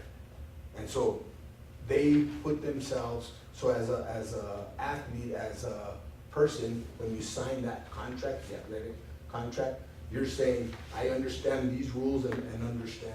So they'll settle concurrently. So let's say that you're gonna end up being out, I can't remember exactly what it is, set number of games, right?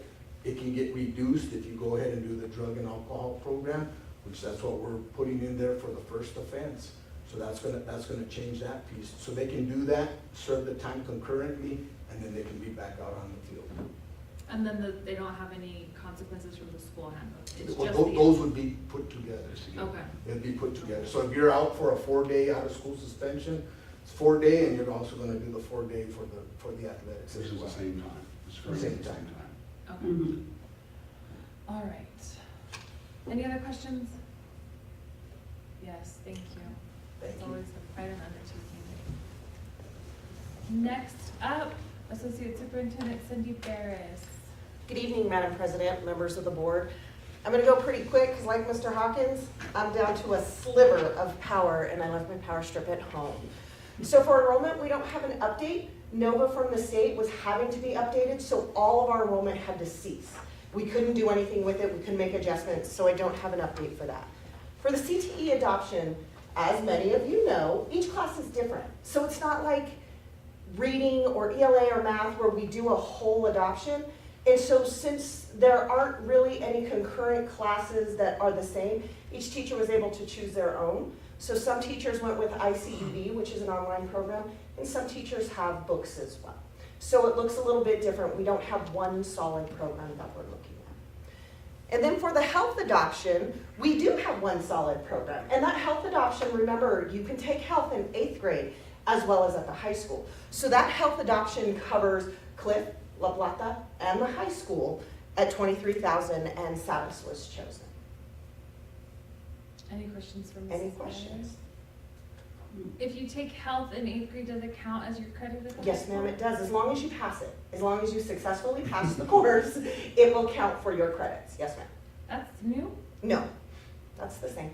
Cliff has done that regularly. We have not done that at La Plata, but this past year we have. So we're kind of phasing it out. La Plata needed a couple of more elective offerings, and they have the capacity in which to do so. So this past year, about 100 8th graders took health, and then that alleviates them having to take that up at the high school. So Ms. Cruz and Ms. Smith actually worked that out over the past year to see how that worked, and then we're gonna continue with it. Cool. My son told me he didn't have to take health in high school, and I was like, And he is I accurate. don't know. If he, as long as he, I didn't check He I didn't check his grades, Madam President, but as long as. I did. Okay, then, yes, he was not fibbing to you, he was telling you the exact truth. That's awesome. I Any like other that. questions? Thank you. Thank you. She But I think we all won. Yes, we did. Who's gonna present for, Joyce? I don't have anything from her, but I can actually, like, Okay. if I have a second. If there's any to pull other that up. question, if there's any questions, we have something in our, if there's just a. And I can answer all I of can- those questions. So if you guys have any questions after looking at your board book presentation, she is actually at music right now with our new music IAs. It is a 1-week hardcore course. She has to learn to play the recorder.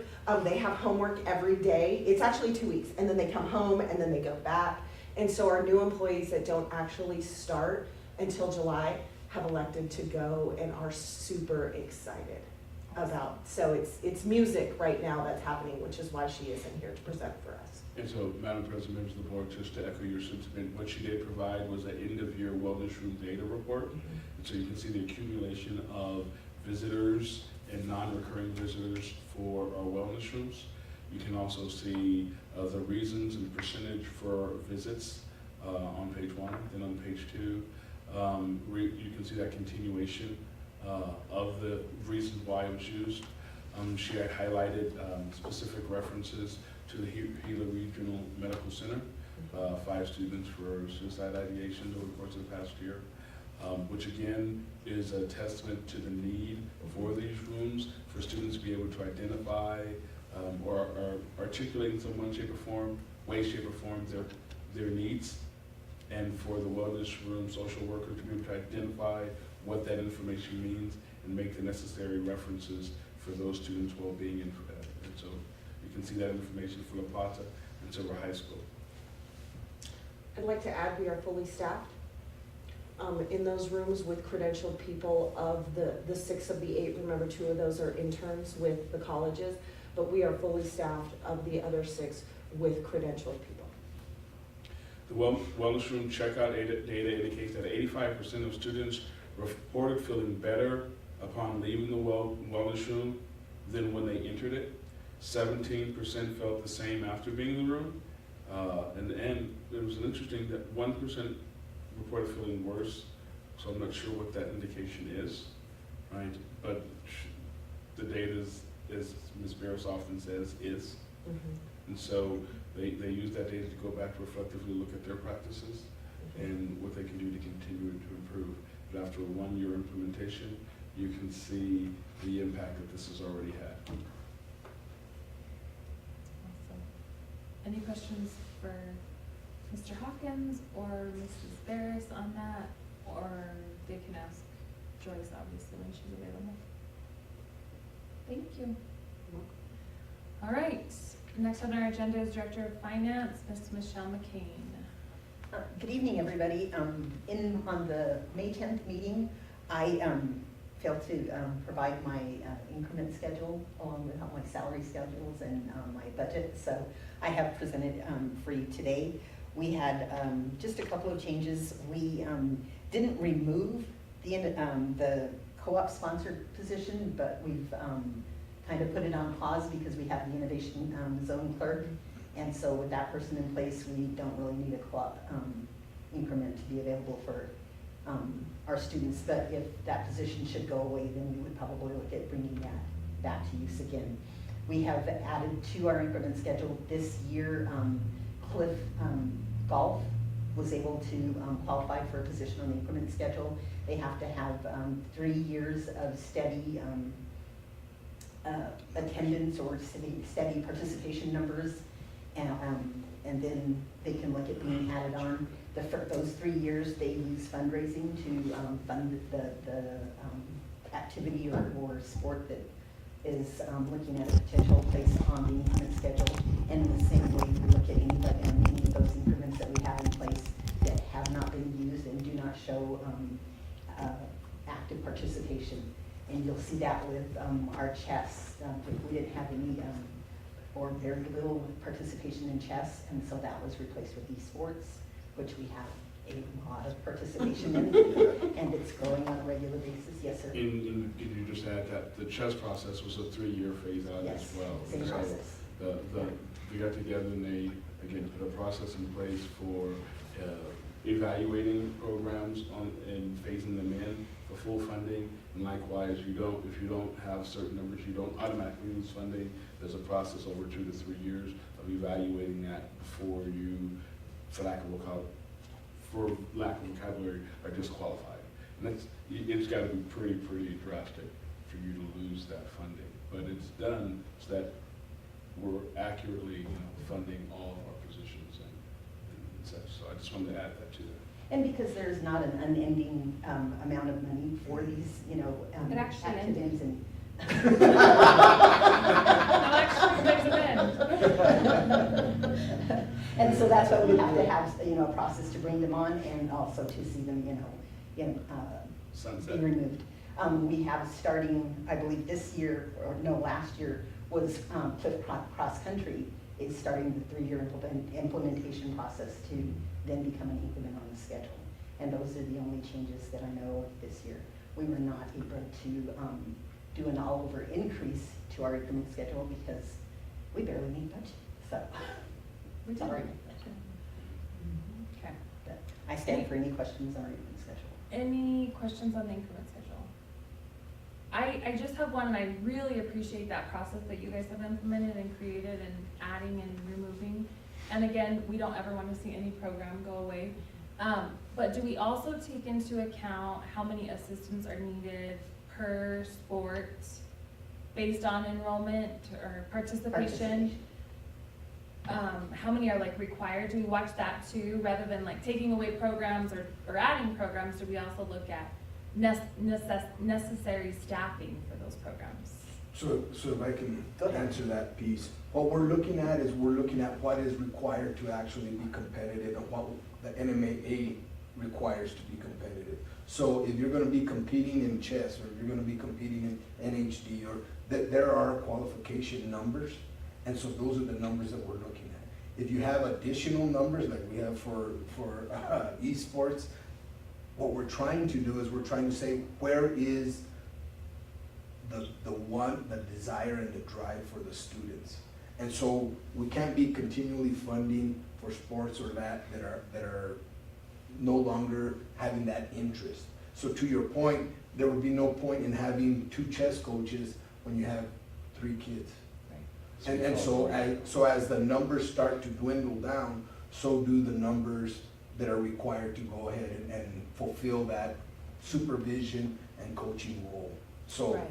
as those numbers drop down, then those also come up. And we'll have to be putting that finance that's backing them into the other sports where they're growing. Right. And so that's what's gonna end up happening with esports. As esports continues to grow, here in a very short while, we're not gonna be able to just say one person can supervise all those kids. We're gonna have to probably bring on additional help. Right.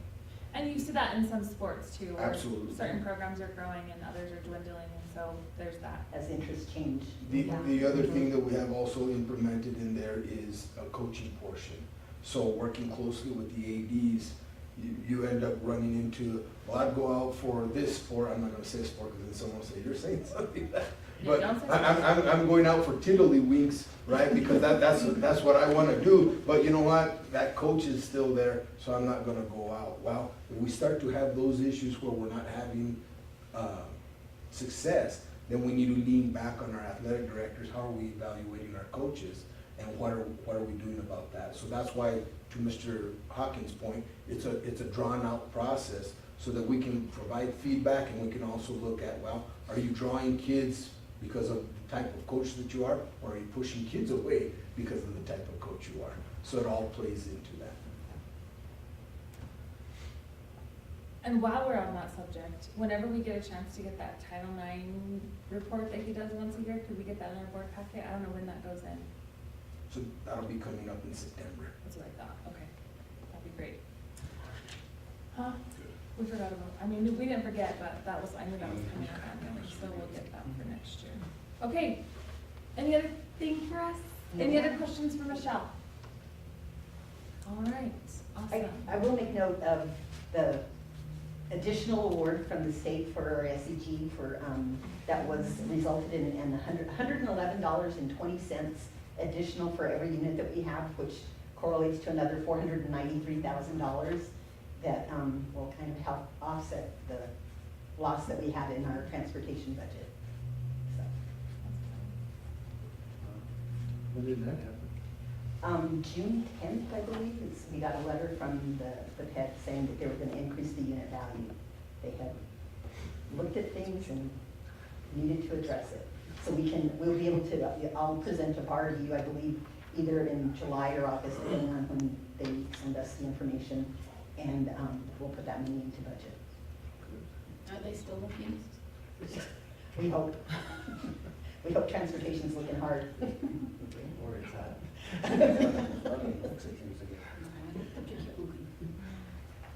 Any questions for Ms. McCain on that? All right, Board of Education Finance Subcommittee, we met Thursday. Patrick, myself, Martha, Michelle, and Marisol, thank you, lots of M's. As usually scheduled, so we talked about the increment, the increase, not the increment, the increase unit value. We talked about that. We talked about our art dollars and all of the things that are going on that are wrapping up that we're really excited about and feel like we're gonna be able to expend all of those dollars, which is awesome. Michelle is gonna go ahead and budget about $100,000 into next year, just in case some of the timing doesn't get done, because we have until September to expend that. But it looks like we will be able to use up all of those dollars, which is phenomenal. We got a lot of projects done with those dollars, so that we couldn't have done otherwise, right? Right. So that was Absolutely. very, very useful. We talked about, as we normally do, questions on expenditures, and we talked a little bit about procedures in the business office with getting POs in and just stuff that people bring to us, you know, and it's just really good to be able to have that dialogue and ask the questions and be able to go back to our constituents with the answers that we have. And so thank you for always having those answers for us, as it's awesome. She spoke to the 500, which, you know, you would think that that'd be great to reduce our 1.9 that we're having to go into cash carryover, but the majority of that is gonna have to go to cover transportation. So it doesn't really put us very far ahead unless we get emergency funding for transportation, which is pending. So that's, keep your fingers crossed. And if I can add clarity to what you just said, when Sure. you talk about transportation, we're talking about the district absorbed side of it, right? That's right. So we absorbed a healthy chunk of the cost for transportation that we typically get. So we could pass along as much as we could to our providers. And so when we talk about that, offset transportation, that'll help offset the positions that we typically would have taken out of that we did not, because we wanted to put as much money into their hands. And so we'll be able to use the funds that we just received to offset what we lost in that part of it. Did I say that correctly? Yes, because our transportation budget was reduced by $360,000. And so we're absorbing that, and we're funneling the entire allocation to our bus contractors, and it's still not keeping them whole. I'm sure he'll probably talk to it, but used to you guys would pay $3 a mile was the contract, and they had to reduce it to 2.54. It's down about 44 cents a mile. Yeah, down 44 cents. Yeah, there's that. Any questions for Finance Subcommittee? Audit Subcommittee did not meet, isn't required to meet until the audit is ongoing in our district, so nothing to present there. Threat Assessment Committee, do you guys have anything for us, Mr. McMillan? Nothing to present? Nothing to report. Thank you. Board President, so I have the first readings of all the new policies that came to us from the Policy Service, so we'll do those first. As presented in your board packet, and is normally very customary this time of year, many policies became necessary for districts to implement as a result of what happened in the legislative session. So you will see these. I'll just read the topics. They are in your board packet. Please review them prior to next month for the second reading, at which time we'll take action. And implementation to our policy manual. First reading policy advisory number 238, BBA board powers and responsibilities. First reading policy advisory number 239, BE school board meetings. First reading policy advisory number 240, BEC-E executive session and open meetings. First reading policy advisory number 241, BEDA notification of board meetings. First reading policy advisory number 242, BEDBA agenda preparation and dissemination. First reading policy advisory number 243, BEDG minutes. First reading board policy number 244, BEDH public participation at board meetings. And first reading policy advisory number 245, CB superintendent.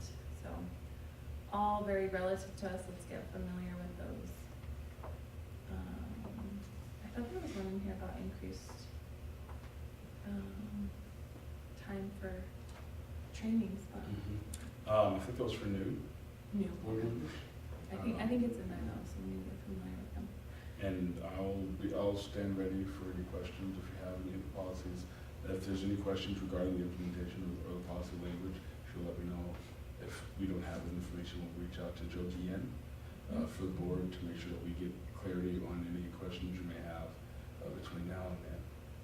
If you reach out to Lisa, we will make sure you have the information then. Perfect. One quick question, Yes. as far as educational requirements. I need is to that look it up. incorporated? It was, I haven't seen that one yet, so I'll look at it. yeah, I guess we could discuss. and I wanna see what actually passed, cause there was different proposals.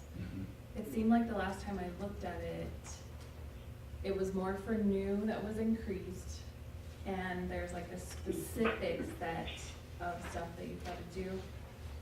But I still think it didn't go more than 6 for current people, 6 hours. I think I'll you're double check. correct. Madam President, members of the board, I do know that Mr. Khan had a really good extensive notes for several of these policies and included that. And so we'll make sure that his, share that with you, because at the last law conference, he made it a point to attend to every session that focused on those changes for policy. So I know he has it down, because he was visiting with me about it as well. He had Lisa send us out something too, so. I wanna make sure this rendition includes that. I don't know about that. So I'll look more closely. I didn't have a chance to look at that closely, so I will, but I wanna make sure they jive. Yes, ma'am. Yeah. For my board comments, number one, I just want to express our care and concern for the Rio Rosa community, as what they're dealing with over there is really horrific, and we're praying for rain and for all of the people that are fighting those fires, and you're just in our thoughts and prayers. Some really exciting news around Silver Consolidated Schools that I wanted to text Mr. Hawkins about on his vacation, but I refrained from, is that track looks phenomenal. It's open and people are able to use it. We just want to thank everyone for being so understanding and working with us through the process. I think it was well worth the wait. Also the roads. I mean, all of those things that we were all just so frustrated about. It did take a little while, but the roads are great, the track is great, it's just really wonderful around here. I hope everybody is having a wonderful summer and finding some time to rest. By this time next month, we will be talking about getting ready for the new year to start, and so lots of wonderful, exciting things that are coming to Silver Schools in the fall that we're all very excited about, including not using our cell phones in the building. But I just hope everyone's having a great summer. I hope the rain is coming soon, and we will see you in July. Dr. Diaz. I just wanted to say thank you once again to the parents and community members that engaged in the handbook discussions, and the other discussions. The AI team that came today is super exciting, and I feel like we're really, it's like with our mental health, we're trying to be on the cutting edge. We're not gonna dive off into the deep waters of no pool, but we're watching and we're really trying to be proactive rather than reactive. So I really appreciate that as a district. The other thing I just wanted to say is I really want to thank the educators that are spending their own time going to conferences and working to provide more enrichment for themselves or their kids. And that can be, I've seen it in my house, I've seen it with teachers all over the community going to these conferences, but also engaging some of their students outside of their required time, right? They don't, it's really neat to see, and that just speaks to how we care about people, not just from 8 to 5 or 8 to 3 or whatever it is, but I really appreciate that, because that engagement really lets students know we care and that they belong. The other thing I just wanted to speak to was Mike over here, McMillan. He doesn't like accolades, but he just got inducted to the Athletic Trainer Hall of Fame at the state level. So. He would never say that. So, but I just want to say congratulations, and his work in the community here and engaging, our kiddos that have injuries and things, and really facilitating their care has been awesome. So thank you for that. All right, Dr. Diaz, thank you. Mr. McMillan? Thank you. Thank you, Dr. Diaz, for that. I hope everybody's enjoying their summer. Those that are off, I hope you're getting some good rest. Those that continue to work, thanks for the work in between our school sessions, our school years. So thanks for that. I would agree that it's exciting news, and to have the track and the roads open up. And it's also exciting to see the rec center being built. I mean, that's coming along pretty quickly. All in this kind of, I guess maybe it was kind of a no man's land all of this last school year. It was a mess. So it's exciting to see that. Exciting news too, the Innovation Zone grant. That got awarded some funding again. And I think that's a great thing not only for our students, but for our community. As my workplace participates in that, and it's great for everybody. So that's exciting news to see that renewed again. And I think that's about it. I'll end with the motto for the month is anything is popsicle with this bunch. So Kim, would you like to add anything? Thank you, Mr. McMillan. I will just make it really quick. I really would like to just agree with everything you all said. I think the track looks great. Congratulations to Mr. McMillan. And I would like to add, I was able to attend the RCA Academy a couple weeks ago. They tagged along with a group of Harrison teachers, and I will say I am super excited to see this develop and the continued implementation of the house system. I was just to witness their just revived passion for what they do as educators, and the professional development that is gained in the trip was just really, really exciting to be a part of. And so I can't wait to see how this goes with our house system, and just embracing and the passion that the teachers have for it is really, truly inspirational. Thank you. It sure is. Glad you were able to go. Yes. All right, thank you so much. Next item on our agenda is open public comment. I did not receive any emails. We do not have any. No, Madam President. Thank you.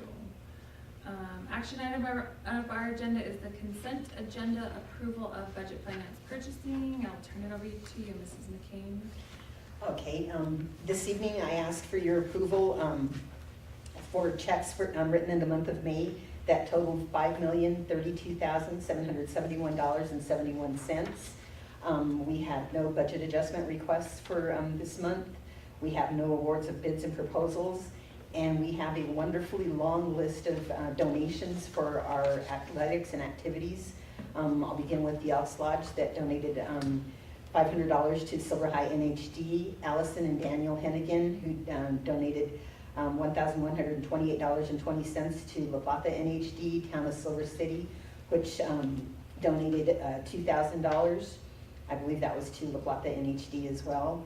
Silver City Dental donated $1,000 to Silver High NHD. First New Mexico Bank donated $500 to Silver High NHD. New Mexico Humanities Council donated $6,000 to Silver High NHD.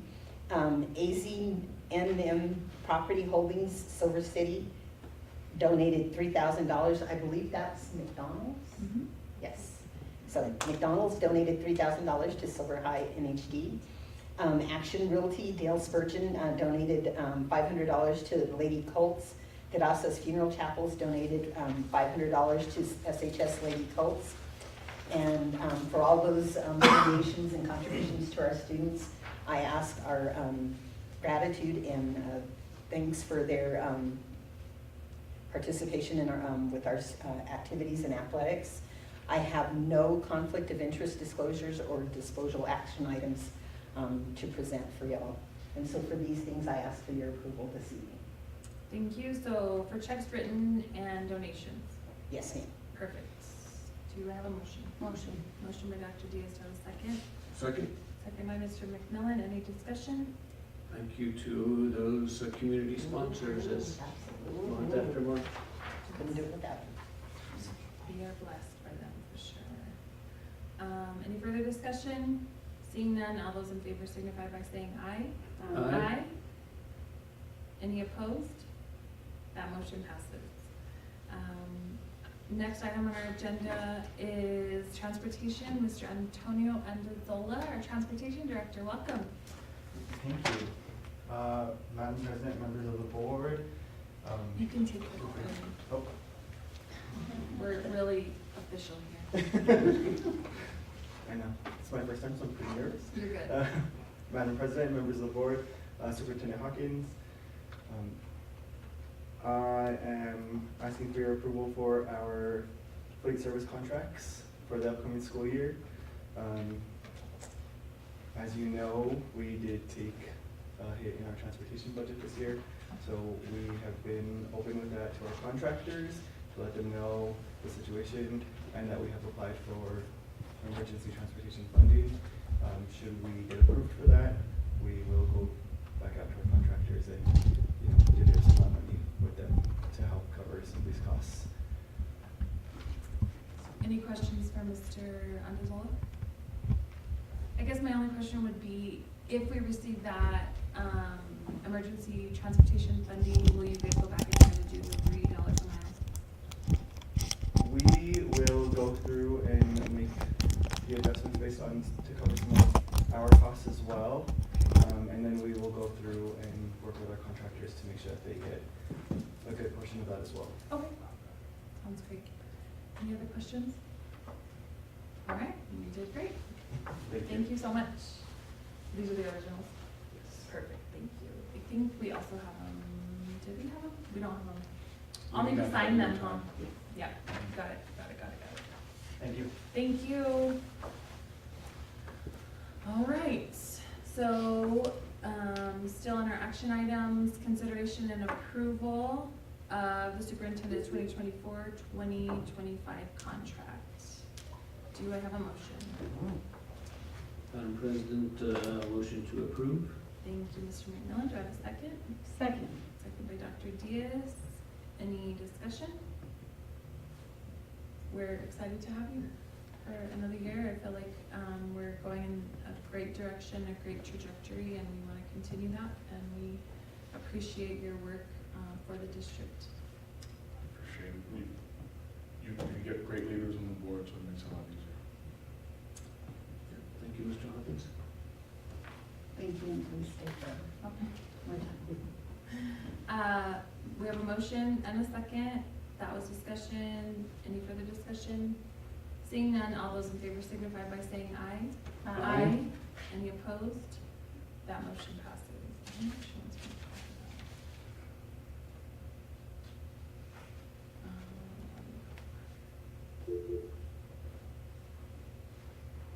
Sorry guys, she hung up on me herself.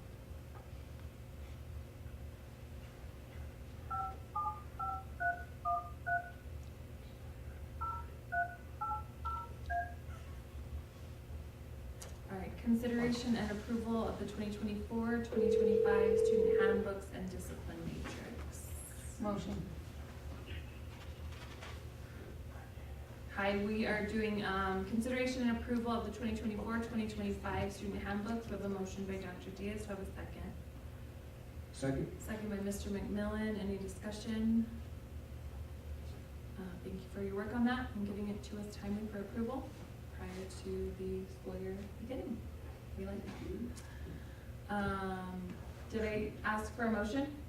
And I have a second? That was discussion. Any further discussion? Seeing none, all those in favor signify by saying aye. Aye. Any Aye. opposed?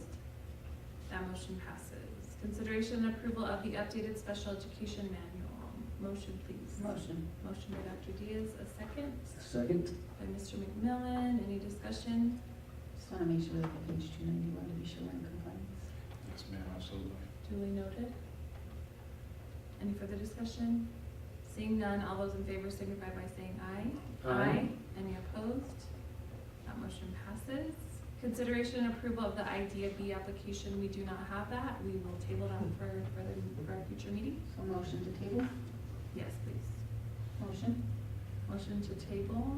Do we have a second? Second to table.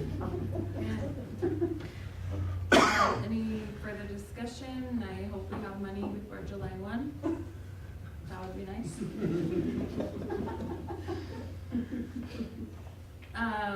All those in favor signify by saying aye. Aye. Any opposed? That motion passes. So let us know if we need to do a special meeting at any As time. soon as we get word. Okay, thank you. Consideration and approval of the FY25 increment schedules. Motion, please. Motion? Motion by Dr. Diaz. Do we have a second? Second? Second by Mr. McMillan. Any discussion? Seeing none, all those in favor signify by saying aye. Aye. Aye. Any Aye. opposed? That motion passes. And finally, consideration and approval of our fleet service contracts for the 24-25 school year. Do I have a motion? Motion. Motion by Dr. Diaz. Do I have a second? Second? Second by Mr. McMillan. Any discussion? Seeing none, all those in favor signify by saying aye. Aye. Any opposed? That motion passes. Next item is open public comment. I do not have anything, nor does Marisol, I believe. Perfect, thank you. Future meetings and proposed agenda items. We will have our next finance meeting on July 11th. Regularly scheduled meeting for us is July 15th. That works for everybody? I may not be here. Okay. So we will, I'll try to- I'll get with everybody just to make sure, I'll do like what I did, just so we can make sure we have a forum. Leadership retreat in Taos is July 11th through the 13th. Obviously, please get with Lisa as soon as you think you'll be going. And then the NMCEL Summer Leadership Conference, July 15th through the 19th. We don't have any district events going on right now, but I assume by next month we'll have a list of things coming up in August. Madam President, End of members of July. the board, we do have some summer programs taking place. So Stout Elementary has been doing their enrichment summer programming. I will say I continue to hear great things about it. As you know, as everyone knows, I love the bow and arrow portion of it. Archery. And I say that facetiously, it makes me nervous just thinking about it, but it's also fun going and seeing the students, the look for empowerment and understanding and learning how to do it. Again, the technology and drones at the middle school and things taking place there, high school with its enrichment, again, not necessarily just credit recovery, but also opportunities for students who wanted to jump into geometry or algebra 2, right? Taking those courses in advance. Financial literacy, and so these were courses that will count.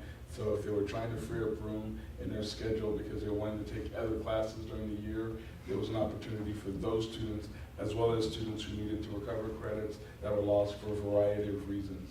And so we have summer learning and summer engagement taking place. I want to thank those teachers.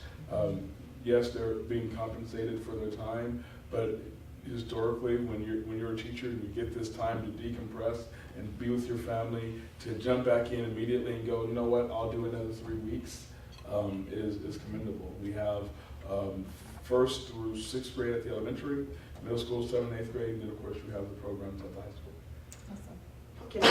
Kinder has a program. Kinder has a program as well, the literacy. So we are engaged in the summer literacy program that the public education department was promoting. They had asked, they wanted 1,000, I think it was 1,000 teachers across the state to engage in promoting literacy improvement through the PEDs program. And so we're even offering it for those students who are in kindergarten at 6th Street. Thank you for reminding me of that. Awesome. And that wraps up the end of this week, summer school? Right. Yes, ma'am. Yeah, thank you. The board may elect to go into executive sessions for reasons permitted in the New Mexico Open Meetings Act, the NMSA 1978 subsection 10-15-1, H1 through 9. We elected to move our executive sessions at the beginning of the board meeting to our work session, and so I do not believe we have any reason to go into executive session this evening. We do not, so a motion for adjournment, please. Dr. Diaz, second. Second. Mr. McMillan. Marisol, will you do a roll call, please? Yes. Do you need to do something first? I just wanted to mention that today's broadcast was recorded and completed by the Silver High School's media team that we have back there.